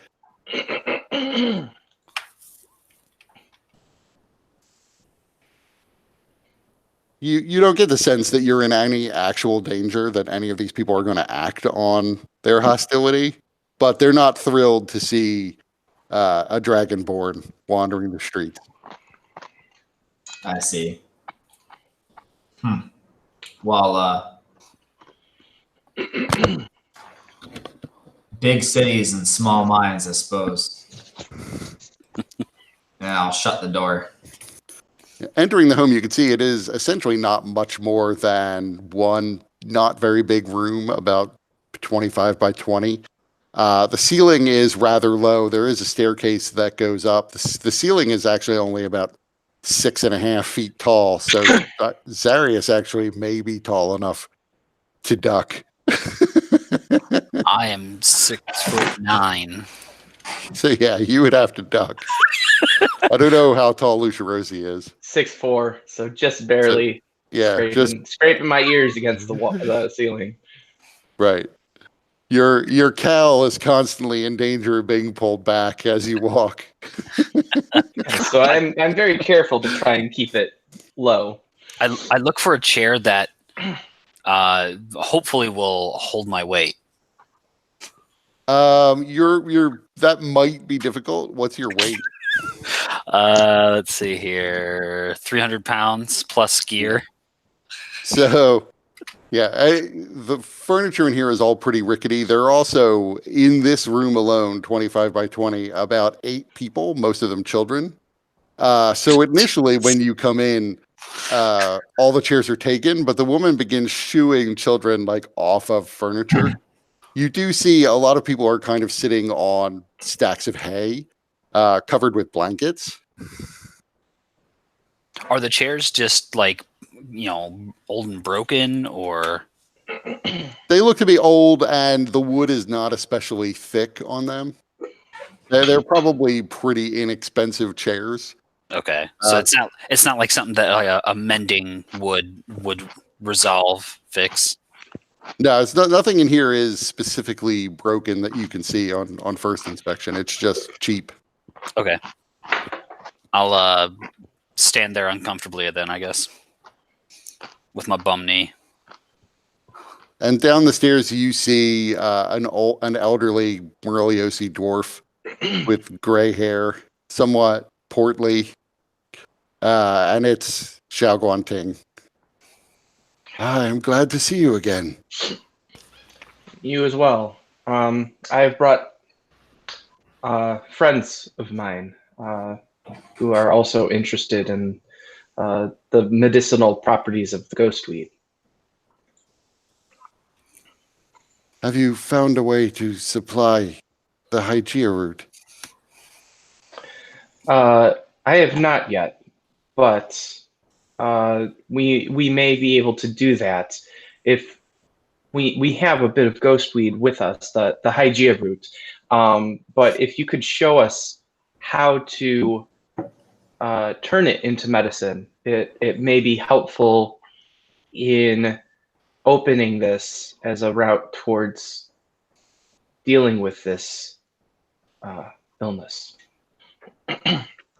Very well. Come with me. And he opens the door and begins to walk outside. Okay, I'll follow. So he leads you out into the streets and begins to start. He's going among various vendors of different plants and fruits. He seems to be picking around looking for something in particular. The language he's speaking to the merchants here is not one any of you speaks. It is probably some language from Morelios. But eventually he comes and picks up several other. You would, if you cast that, you probably can't cast that as a ritual while you're walking, given that it's going to take you 10 minutes in 1 hour. Or this, no, sorry, 10 minutes in one action, I mean. That's true. It's just not going to take him super, super long. Maybe you catch the tail end of the conversation where he's basically asking for specific other herbs and plants. But for the first 10 minutes at least, you're not even picking that much up.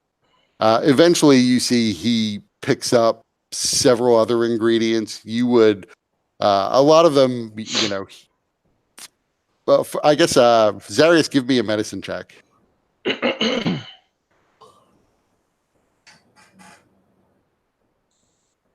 So yeah, you would guess he's picking up a lot of different plants. You would guess if he's trying to treat this Eastern fever that a lot of them might not be super useful in that regard. Their medicinal properties are essentially zero. They're not going to hurt anyone, but they don't necessarily do anything. You notice that he does pick up feverfew leaf and golden seal, which is a root. Both of those are sometimes used in effective treatments. What's it called again? It's feverfew leaf and golden seal, which is a root. Feverfew?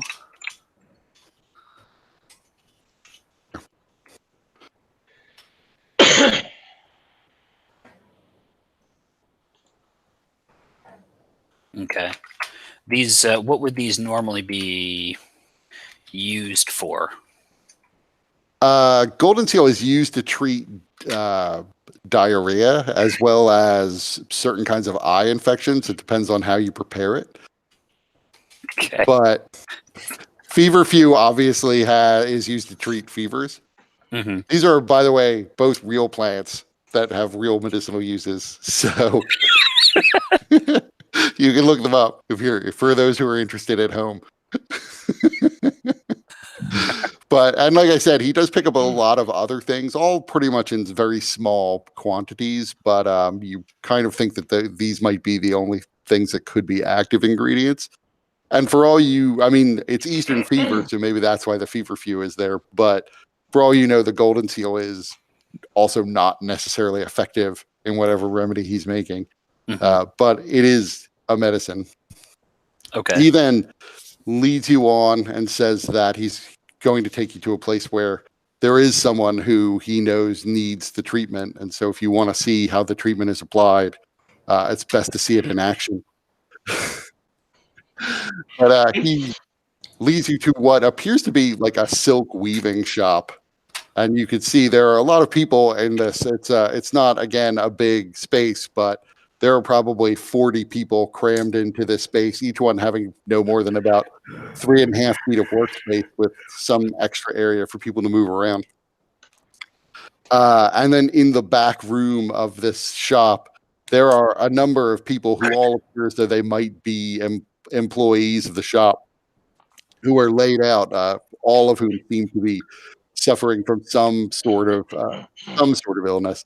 A number of them are clearly feverish. All of them are sweaty. The whole place smells horrendous, as they're not really getting up to relieve themselves. They're just going where they are. Several of them have mottled skin. As you come in, you can see one person is in the middle of having a seizure. And he goes over to a windowsill, essentially, and asks for your ghost weed. So I give it to him very quickly, and the person that seems to be in a seizure, I go and attend to them immediately and use 5 points of my lay on hands to deal with his illness. Okay, so seizure immediately ends, and this woman's eyes sort of focus in on you. Leaning over her, so that you could do the lay on hands, she might be able to begin to make out your face, and so her eyes go wide and she scrambles back a bit. And then she starts looking around, trying to figure out what's going on and where she is exactly.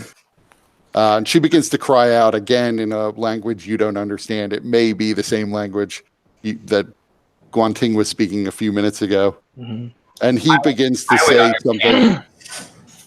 It's true, you would still understand. She's basically asking where she is and what's going on. And what is this thing that hovers over her? Is this the angel of death? Zarius would probably go and examine. Unleash my wings. Zarius would go and examine one of the people as well, just to see all of their symptoms. He would ask the guy to hold just a moment before he starts to make it, because he would like to observe. But otherwise, yeah, he wants to see these people in all of their symptoms, and as best he could get his own assessment.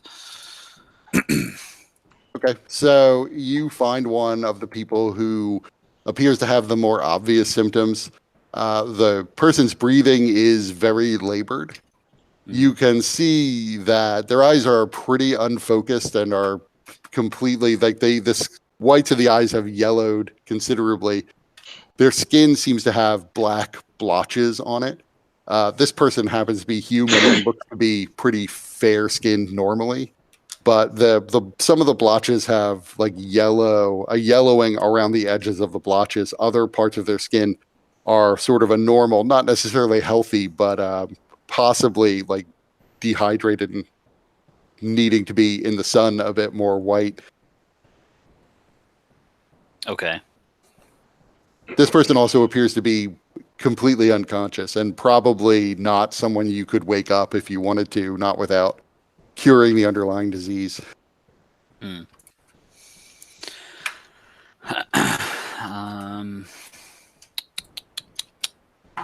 me check something.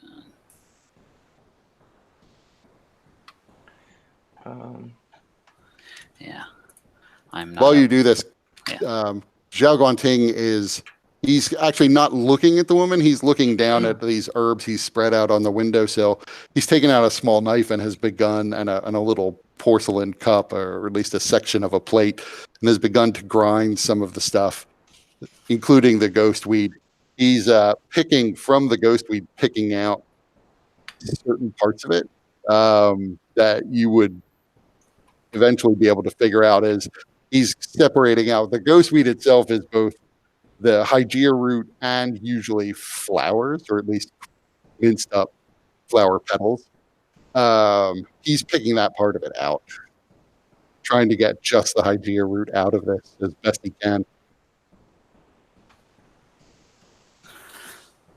So as after Zarius is finished examining one of these people, Luciosi would ask, is this a disease that you're familiar with?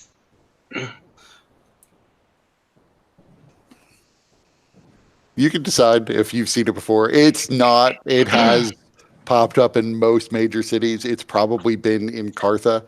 It's not necessarily gotten as bad as it is here in your experience. I've only heard of it. I have not seen it up close. So, I mean, I guess knowing some of these symptoms and whatnot, what would I don't know, maybe a medicine check to decide what Zarius would do to try and treat these symptoms? You do a medicine check.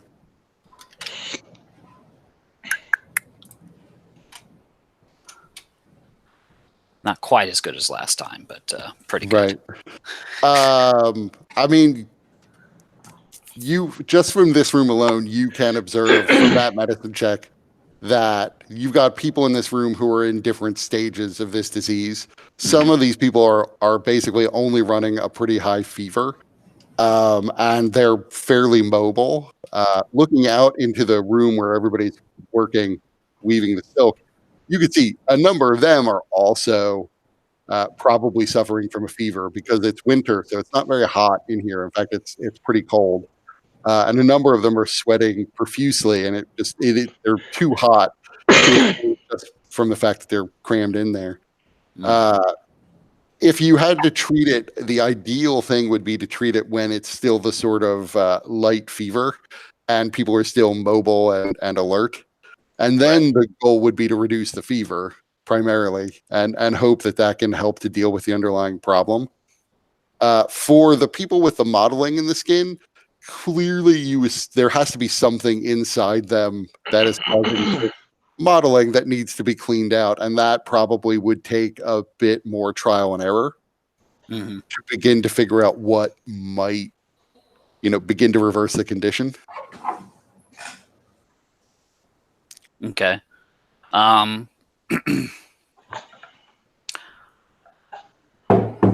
like to ask one of the. I'll go to one of the people who just has a fever, and I'll just like a mental assessment of him. One of the people who's like laying in the back, or one of the people who's still working.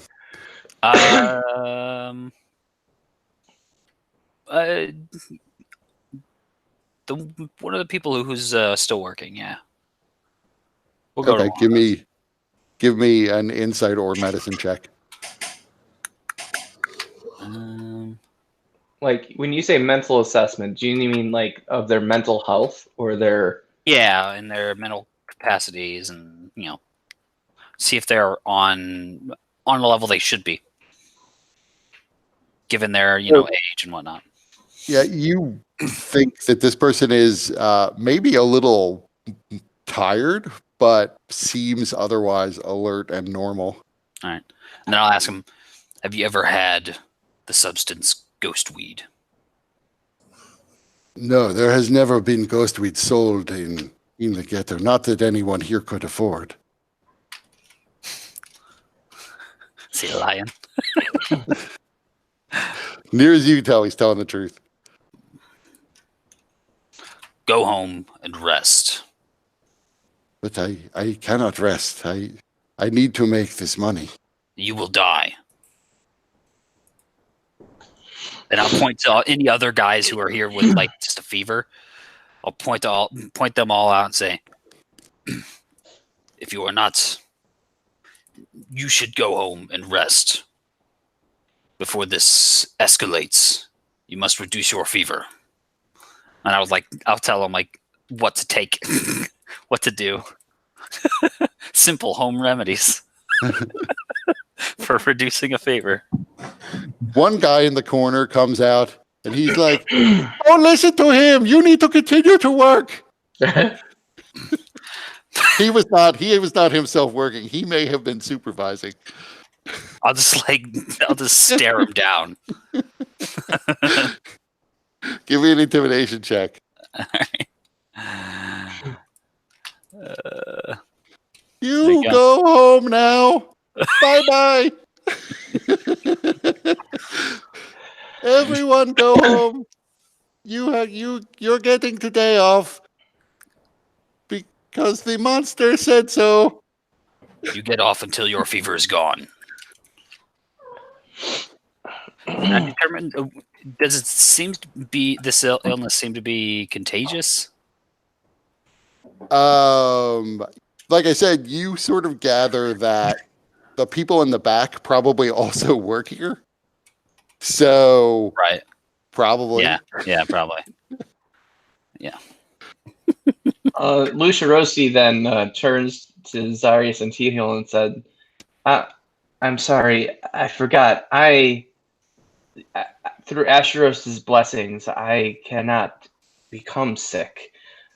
Perhaps being in this environment was not the wisest idea.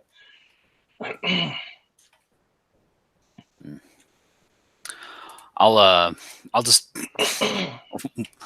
walk past and tell the man to start preparing whatever this remedy is so he can watch and see, based on the preparation and stuff, if it will actually help. So he begins to application.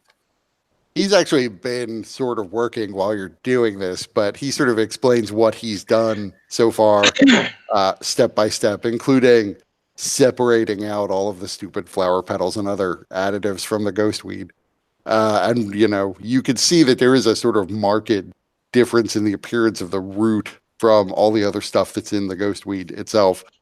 But he doesn't describe it as if it's very difficult to make. I mean, certainly the stuff you were making for Daggerface is much more complex to brew, because he doesn't even need to cook this stuff. He more or less just needs to get the pure Hygeia root and all of his other ingredients, and then begins to grind it into a fine powder.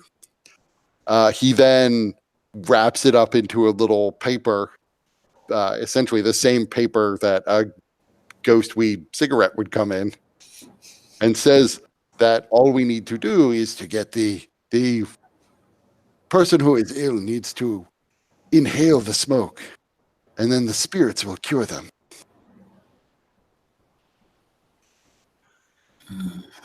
So, Juan Guanting, my friends earlier had mentioned some questions that about the Hygeia root and this treatment. They have doubts whether one application or one dose would be sufficient, and also about the addictive properties of the Hygeia root. Many people do become addicted to the Hygeia root when they smoke it. And certainly it can be that the disease will come back after you have been cured, as with any disease. If you have a large number of sick people, and he motions out to the room, if enough of them smoke the Hygeia root for a long enough time, the disease will go away, and the severity of it will lessen in general in the larger population. It may take some time, and then you can go through the process of getting them unaddicted to the Hygeia root itself. So there is a risk of addiction through the treatment. Yes, some do become addicted. So we would still like to see this cure, this treatment in action, but knowing this may cause some difficulties in getting the government officials that we have contacts with to allow for the medicinal purpose of the Hygeia root. We'll do our best, but it is a concern that we need to address. Addiction can be dealt with by the families. Death is far worse. This is true. And he goes over and finds someone who's still more or less conscious, although he does pick one of the people who's closer to delirious. He doesn't. There are a few people who seem to be conscious but completely out of it and not necessarily aware of their surroundings. He does not go to anyone who's quite that far gone. Do any of you have something to burn this with? Should have brought some of your oats. Serious. The oats were in a fire. I don't think I have any. He takes out a flint and steel from his pocket and a little bit of kindling and begins striking it and eventually gets it to start smoking, and he uses that to light the cigarette. Then the man begins to smoke away. Initially, you do see he begins to sort of mumble as if he's talking to someone. And then eventually he seems like he's having a full-blown conversation. And within a minute, he's smoked through the cigarette, and it's hard to say that all the symptoms are gone, but the modeling on his skin does look to be a little bit lessened, and his delirium appears to be mostly gone. He's begun to sweat really profusely at this point. Xiao Guanting, how long after smoking will it take for the disease to be cured? How many cigarettes must be smoked? He should be cured now, if the spirits have willed him to be cured. So the spirits have a part to play in this. Yes, it is the spirits that cure the disease. The Hygeia root allows you to commune with them. There's one way to find out.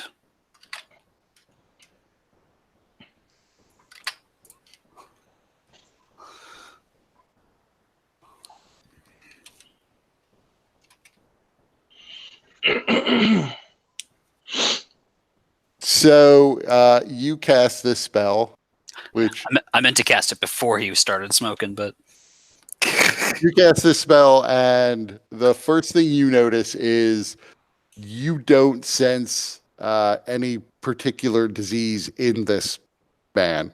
You do sense it in everyone around you, and several of the people, even some of the people who aren't necessarily feverish out in the silk factory in the front. You also detect it all over the silk and all over various objects they're touching. mm-hmm. Yeah.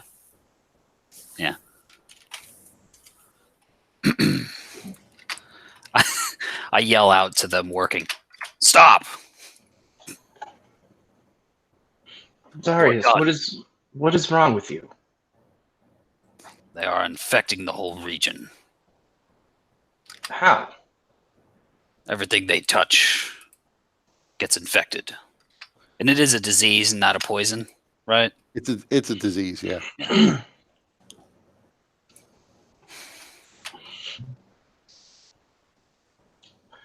All right. So Lucia Rossi will thank Xiao Guanting, and then also begin using his powers to cure as many people as he can. You also, by the way, oh, right, never mind. Kajika's not there for you to detect his poison. That wouldn't have mattered. I wouldn't have cared about that. So through lay on hands, I can cure 7 people, and then through, let's see, with lesser restoration, I can cure an additional 3 people.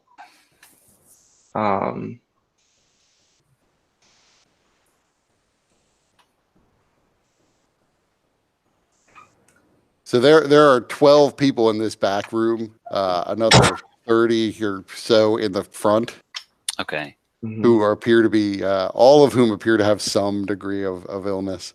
That's the one I was looking for. I'll do it. Restoration has it. Yeah. I have it prepared too. So I'll attempt to triage them as best I can to pay greater attention to those that are in the further stages of the illness. Yeah, all the people in the back are the ones who are so hard hit by it that they've been incapacitated. It's not to say everyone who gets the disease will die. It's not always 100% fatal, like any disease. So some of the people in the front may be fine normally. The people who are in the back are at the greatest risk of dying. So those 12. Okay. 12, huh? And the supervisor up front is like, I guess Dragon Man changed his mind, and now everyone can stay off.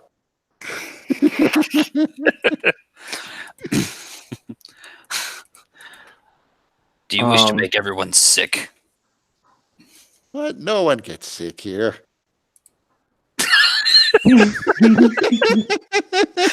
Like a gun. The name fits. What's this man's name?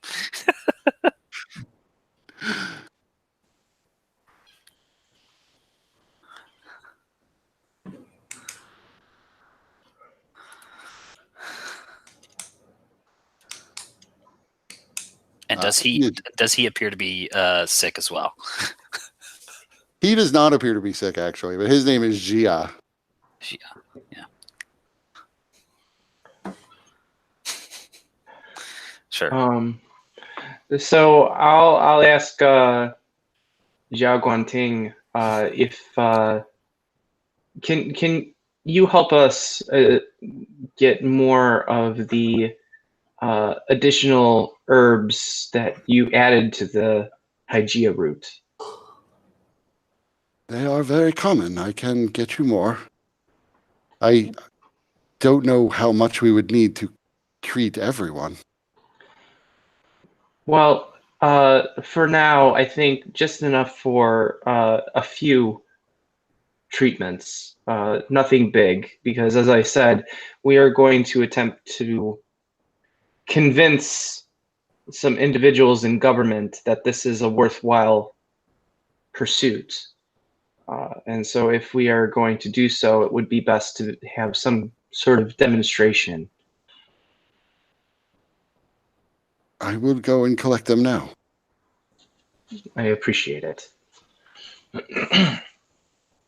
I'll actually probably say, if you don't mind, I would like to go with you. I'd like to see how you go about choosing these ingredients.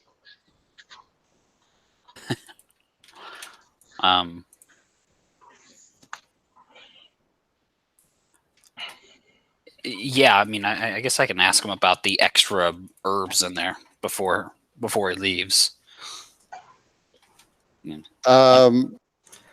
From your perspective, his explanation is kind of unsatisfying. It's a little bit like how he describes how the medicine works as the spirits cure you. Right. He doesn't necessarily, he knows the recipe essentially. He is not himself the guy who developed it. So it is the way he describes it, a century. I mean, he's probably centuries old, but it is a many centuries old remedy that he was taught by his mother. I'm thinking about it. I mean, Lucia Rossi probably isn't as good of with medicine and healing as Zarius, but he is proficient.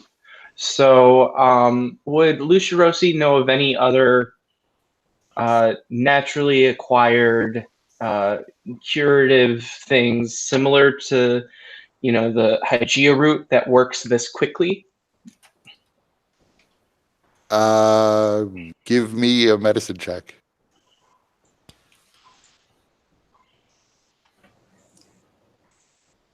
I would say you know enough to realize that different diseases respond to different natural remedies. So, yeah, certainly depending on what it is that someone's suffering from, you would know some medicines that could help to treat them. You are unaware of any of them working like on a single dose over 1 minute basis the way this one did. Mm-hmm. There was clearly something magical about how fast it worked. So I would then ask Zarius, do you know of any remedies or any curative herbal treatments that work as quickly as the Hygeia root seems to have worked? Is there perhaps a related species? Actually, I guess give me another medicine check. Yeah, why not?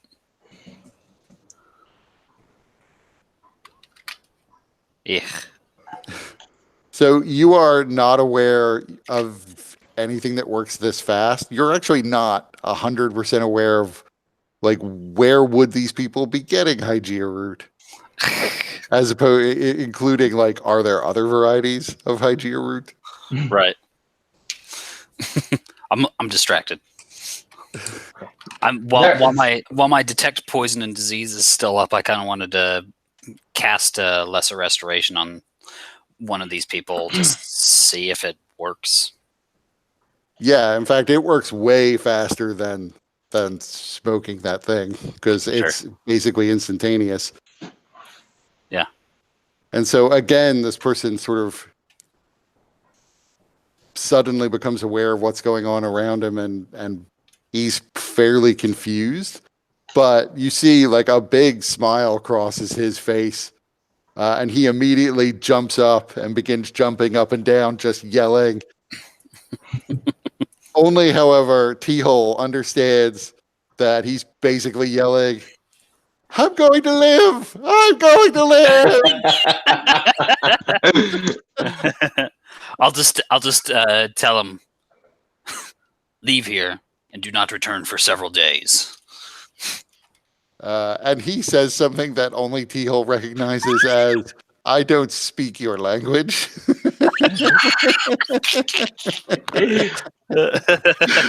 He says thank you. He appreciates it. So you see, he hesitates and thinks about it for a moment, but then like throws his arms around Zarius and like jumps way, way up to do so. Trying to get his arms around your neck. I just instinctually, because I use my staff to sort of help me on my bum legs, back away so he doesn't like knock it. So yeah, he sees that and lets go and puts his hands up in apology and starts laughing. And then he just runs out into the street, yelling the same thing he was before, jumping up and down. People stare at him like he's crazy. Yeah, maybe. Do you see, Zarius, the power that we possess in helping and healing those in need? This is something that we need to continue on, if it is possible. This route leads to no addiction. Yes, but we also are very rare within communities such as this. They're not going to have access to these kinds of treatments. Additionally, Duchess Bérengère has access to clerics and healers, and they seem unable to consistently treat this as well. Which leads me to believe there is a source. Perhaps, but wouldn't those clerics be able to tell as easily as you? Not if they do not know where to look. I do not know where to look. Perhaps in the water. Perhaps she associates with somebody here. Perhaps. But regardless, this is a community that would benefit from our intervention. And as well, as I mentioned before, could help further our favor with the Privy Council.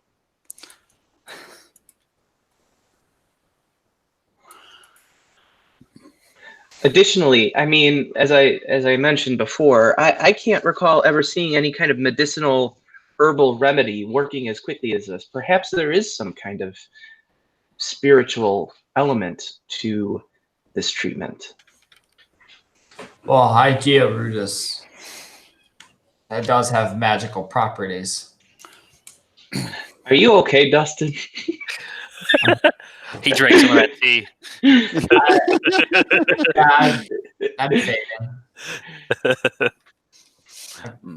I've been watching you kind of like one-eyed, like. I know.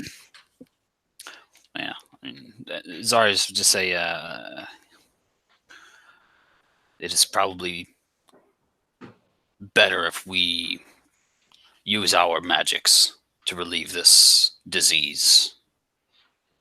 The fewer people who have to rely on the weed, the better. But once again, we do not have weeks and weeks here to utilize our magical capacities to that degree. And I don't We have have at least 2 weeks. I don't have bricks and bricks of ghost wheat of Hygeia root that I can just give away. Additionally, Zarius, if we, as you know, there is a parable with Asheros, where hunt for a man, you feed him for a day. Show him how to hunt, and you feed him for a lifetime. We should be encouraging the community to be able to treat their own illness. That way it is sustainable, so that when we inevitably leave from this area to go on to other matters and things that we need to address, that we can leave knowing that they are able to continue to sustain their efforts. Then why not teach one of these people to call upon Ashros as you do? I certainly wish it was that simple. Apparently, to be resources blessings for yourself and how we're and if Lucia Rossi didn't have his cloak, you'd see his eye twitch. Like he still has his cloak on and Zarius is just walking around. But Lucia Rossi kind of through gritted teeth and with a kind of low growl says, "Even I cannot explain why Asheros has granted me this blessing. I mean, I don't know why I was encased in stone for however long I was, or why I emerged in this era, or what happened to it. All I know is that it is through Asheros' light that he has seen fit to guide my way. And while I admit I have a lot of confusion and questions and a sense of distance between us, I still know that these are things that are rarely given."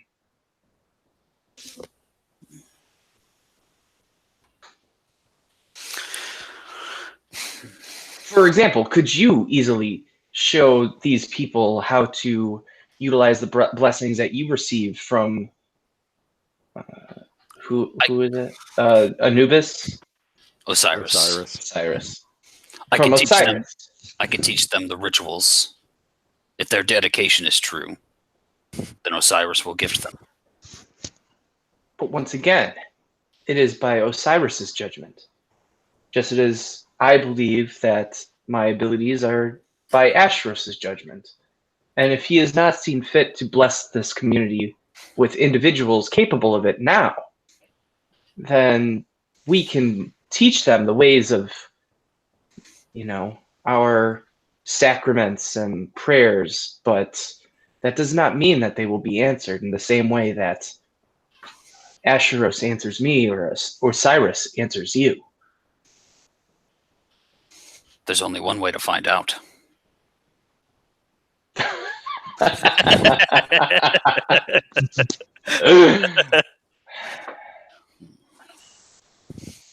If you feel that strongly about it, then we can try to do that. Over the time period that we have, perhaps we can find individuals worthy who may be able to take in the teachings that we have to offer. But I still think that a more mundane and reliable treatment is really the way to go. As well as the way to potentially help Duchess Bérengère and her wife. Cyrus will turn to whatever the old man's name was again. Zhao Guanting. Zarius is incapable of saying such a thing. His lips do not move in that manner. Zhao Guanting.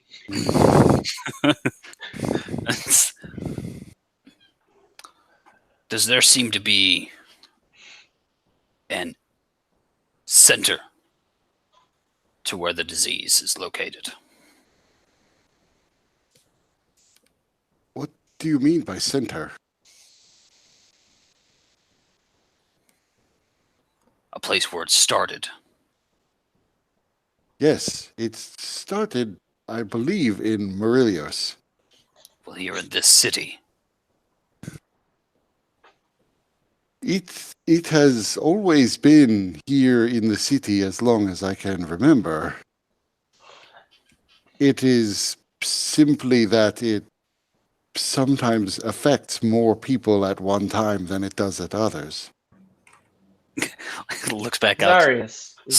Even if there was factory, and says, your practices do not allow for the containment of this disease. Zarius, you're seeking out a source, as if as you said before. There's likely many areas that are contaminated around the city. Additionally, you're asking these people to change everything about their lives to try and, try to quarantine this thing. We need to be realistic here.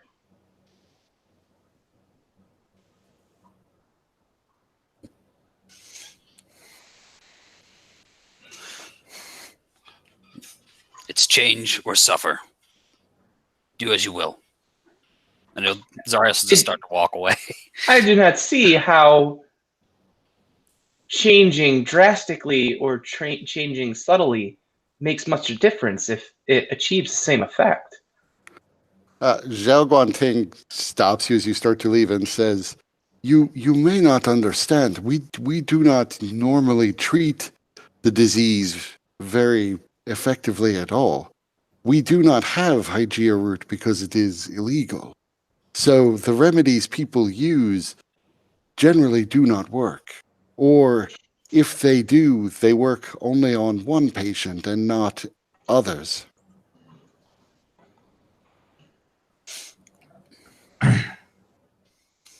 When the sick work with these cloths, and then these cloths are bought by others.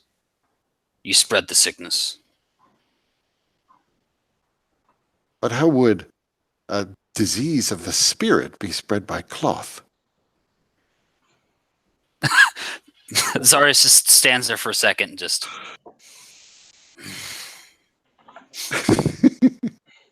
Zarius' eye twitches. If he had eyelids. Does he lick them like Scuttlebutt does?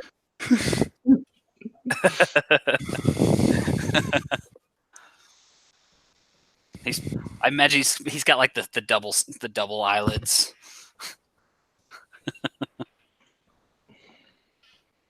Zarius, you can't deny that the treatment that you just saw today was not effective. It works. So, isn't that enough at this time? And additionally, this is a community that cannot afford even some of the most basic needs. How can we expect that they can afford to go about utilizing skills of others such as us, or even dedicating the time that they need to learn if they are struggling just to provide for themselves and their families? I don't expect anybody to convert. Just that if they wish to keep themselves as safe as possible, they need to think about how this is spread. And it is not through the spirit. It's just like this glance over to... Zarius, you've not clearly. I mean, we come from different places, and perhaps you have not spent as much time with the poor or those in need as I try to do. But the things that you're suggesting are just not realistic. Like I said, it's that or they continue to deal with the disease. If that is the expectation, Zarius, then they're not going to be able to deal with the disease. Give them the Hygeia root. I do not care. I don't understand why we're arguing right now. I've given my suggestions. Sometimes, Zarius, we seem to be butting heads when we're saying the same thing.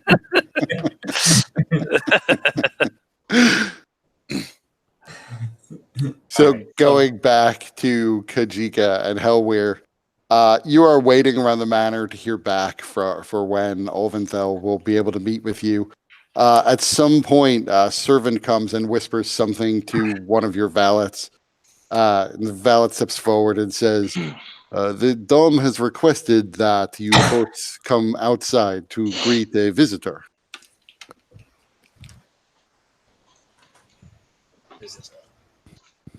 I just look over at Kajika, and I grip like one of my axes.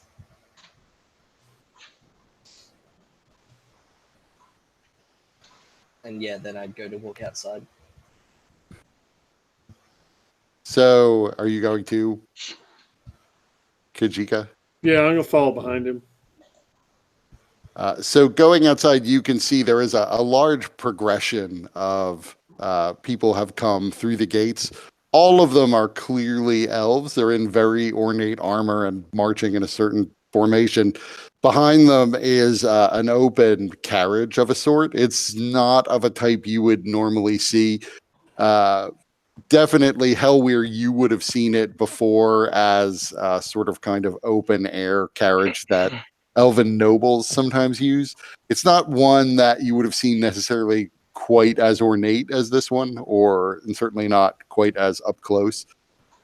But it pulls up in front of the mansion. The Dom is out there along with a large number of staff that are just sort of at attention and lined up on the sides. And out of the carriage steps the ambassador Olventhal. who you recognize from the highly detailed sketch in the dossiers. And she comes up and greets Dom Petronio and says, I understood that there was a very important person I was supposed to meet with. I decided not to simply set a time and wait, but to come immediately. Is he here? And the Dom gestures over to you, saying, yes, it's Helweir, our guest, and one of the heroes of Watchtower, I'm sure. Probably some word has reached you.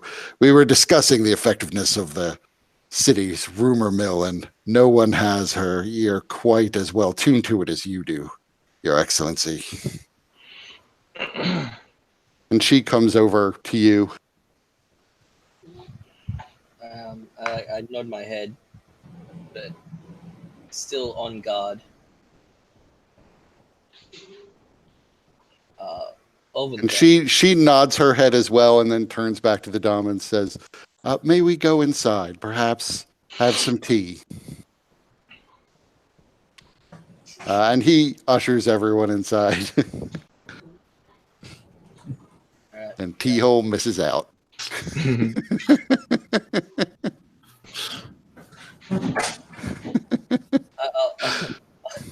Maybe I'll bump one of my valets and be like, "Hey, go get T-Hole. He's missing out." So she essentially is led into a drawing room, and you follow behind her. She takes a seat in a large chair of one of the large high back chairs that I think it was T-Hole imagined was in here. The Dom sits nearby on a more of an extended couch. There are other chairs all around, and she puts her hands together and says, so, was it you, Helweir, who wanted to speak with me, or was it your friend, the Hobgoblin?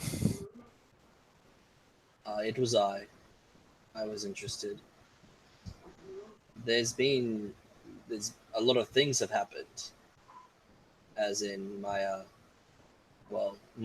clans have all been disbanded and ended up in Kritachi. Is that true?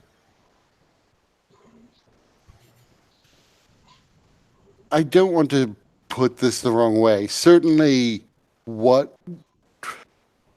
and I don't wish to be indelicate either, but what remains of your clans have taken up residence in the Kritarchy. They're not all in the capital. In fact, many are in the forest adjacent to your own old homelands. Many of the people who were taken may not yet be dead.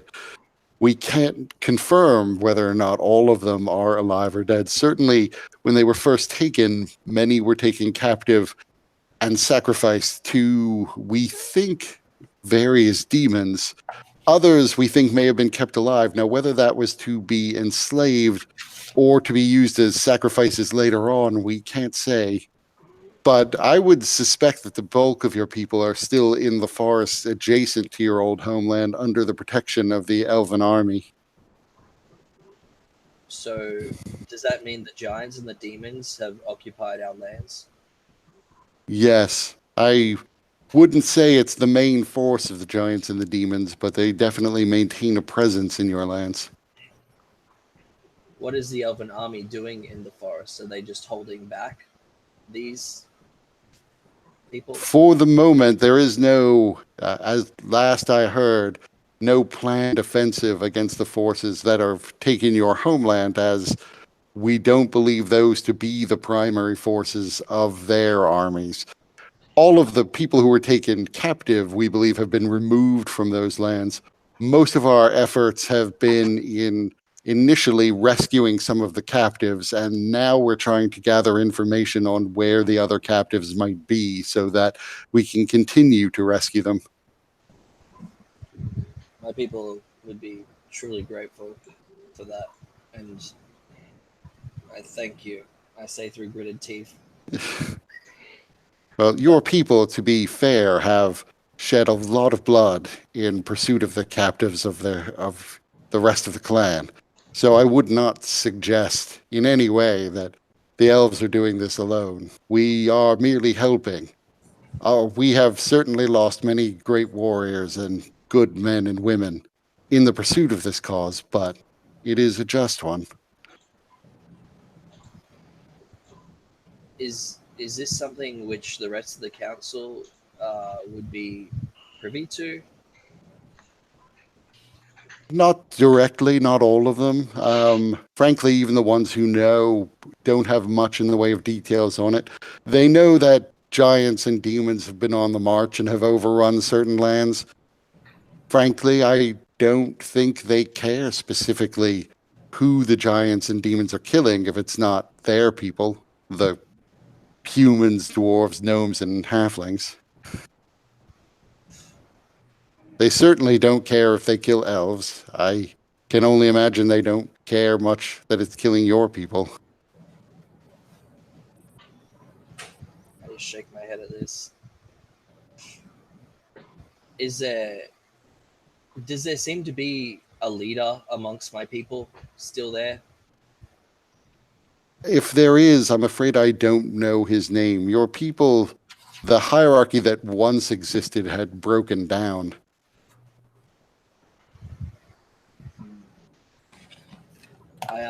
I was speaking to the Hob ambassador, Usta. He said that he was going to send out some sort of message for a couple of people who I am very interested in knowing if they're still alive. Is there any way that we can speed that up? Who is it that you're looking for? So, in amongst the clan, my brother Gamagog and my daughter Nala. I can certainly send word back and see what I can find out about these two. It might still take several days to get definitive word back. And if the clan leader Baylor is still around, I would hope to see him dead. If there's any sort of arrangement we can make. I don't believe the clan leader survived. If he did, our primary concern is with helping your people recover as many as they can. I'm not really in the game of assassinations. I will confirm whether or not Baylor has survived the initial assault or not, but I believe the leadership, if he was the top person, he's certainly dead. If he was one of different chieftains, I don't know much about your people's organization, I'm afraid. He may or may not have survived. He may have been one of the ones captured. That would be nice. In any case, I'm curious as to what role the hobgoblins have to play here. Oh, the hobgoblin. The theocracy is quite a distance away from your people's lands. I have no doubt if the troubles had bordered their territory, they would play a role in it. But I mean, even I would say here in Montvert, my primary duties really don't revolve around that particular conflict. I'm aware of it, but it's not something I get routine briefings on. So at the moment, though, the hobgoblins aren't involved in that. They have, of course, had some troubles here and there with demons of their own, not as much with giants as I understand it. Although I haven't specifically thought to ask Ayusta about that. There was also talk. I would be like, but maybe we should speak a little bit more privately about that. And I'd look at the Don and I'd be like, can we be in private? Certainly, of course. And he gets up. Would you like me to dismiss the servants as well? Yes, that would be fine. So all of the servants hearing that turn and walk out as he follows behind them. So we're most our mission here really is to seek out this Mordenkainen. Before you speak, I would just caution you that on occasion, if it is something you wish to keep secret, many of the nobles' homes are magically monitored. I'd look around and be like, and how would we know if it is? I have no way of telling if it is or not. Maybe this is a conversation we should have at another date. That's a good idea, Hellware. Or maybe in your council or your quarters. I suspect my quarters are just as likely to be monitored. We do have some degree of security at the embassy, however. We do have spells cast that seek to block these things. Now, whether or not someone might find a way around that, I can't completely rule that out. But yes, if you want to have a sensitive conversation, I think having it at the embassy would be best. Yeah, I nod and I agree. Well, again, I thank you very much for looking after my people. But we are self-reliant. We hope not to be using you forever. I think we are all aware of the pride and dignity of your people, and our hearts have gone out to you and the losses you've suffered. We hope to see you back on your feet and completely independent and needing no aid of any kind as soon as possible. Can I make an insight check? Sure.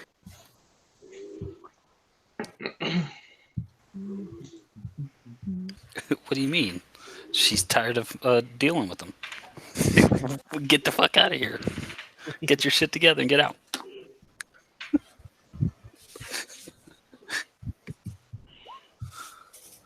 As near as you can tell, she seems sincere.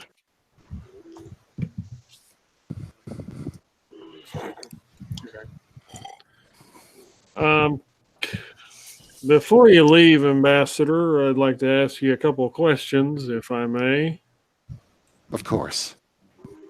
Where in particular did Hellware's clan go to as far as you mentioned the forest? Could you be a little bit more specific? Was it the northern part or did they go south? Well, as Hellware himself knows, his particular tribe is from the border area between the forest and the mountains, in territory that the consortium does consider to be its own, but which they've never had any practical control over. So they live in I'm not sure if there's a specific name for the area.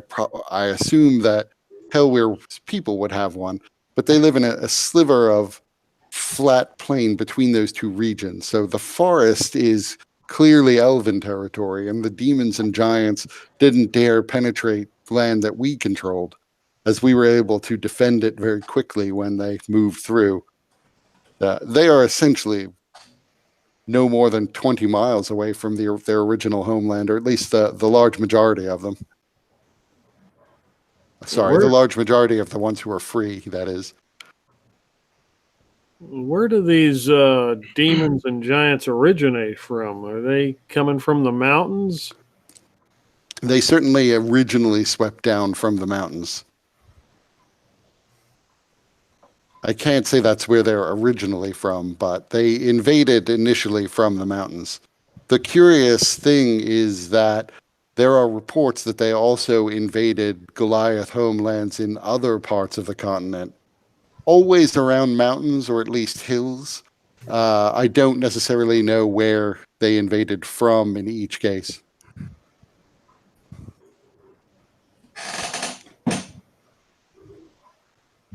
Since the consortium is in control of those lands, wouldn't he have a better idea of where the demons came from? As I said, the consortium claims those lands, but doesn't have practical control over them. They don't have troops there or even settlers in those regions. They're pretty far out of the way for them and undeveloped. They mostly claim dominion over them in case there should be found any resources to tear from the mountains or the ground. It is largely a mining concern, after all. Yes. Very well. So do you have control of the Forest of the Damned, or is that just a separate entity that you have to deal with? The Forest of the Damned is a very non-elven description of the southern portion of the Critarchy. I know the humans and the dwarves call it that, but I'm afraid that makes it sound far more ominous than it actually is. Well, my It is apologies. roughly the dominion of the Judge Aloran. And I who is suspect her ferocity in battle is what made them call it the Forest of the Damned. and this judge is an elf? Yes, of course. All the judges are elves in the Critarchy. You would know from your proximity. The Critarchy is ruled by a council of 14 judges. Mm-hmm. Yeah, I'm just You would also know Aloran is considered to be the one judge who has the authority to kill people for crimes. So she is the high executioner among the judges.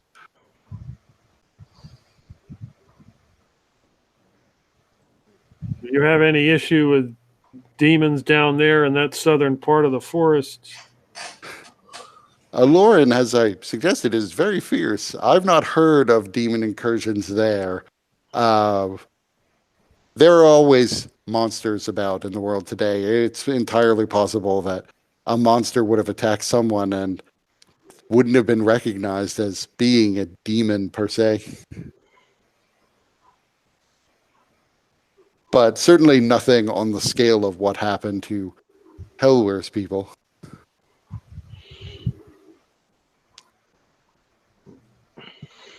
In any event, we should continue our conversation perhaps at the embassy. If you could come by tomorrow morning, I should have about an hour free. It was a pleasure meeting you both, Hellware, Kajika. I will see you in the morning. Yes. Thank you for your time. Yes, thank you very much. And both of you make me an intelligence check. Crap. Or investigation. If you're trained in investigation, that's fine. Please be trained. Oh boy.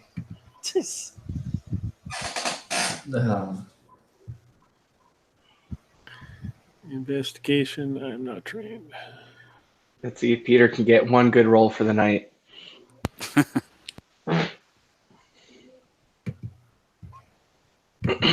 So as she's walking out, you realize no one told her your name, but she addressed you by name at the end. Okay. So she heard it somewhere else. Yeah.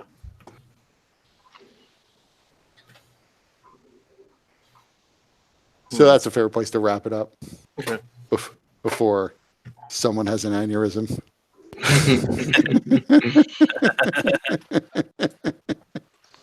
Figure it out.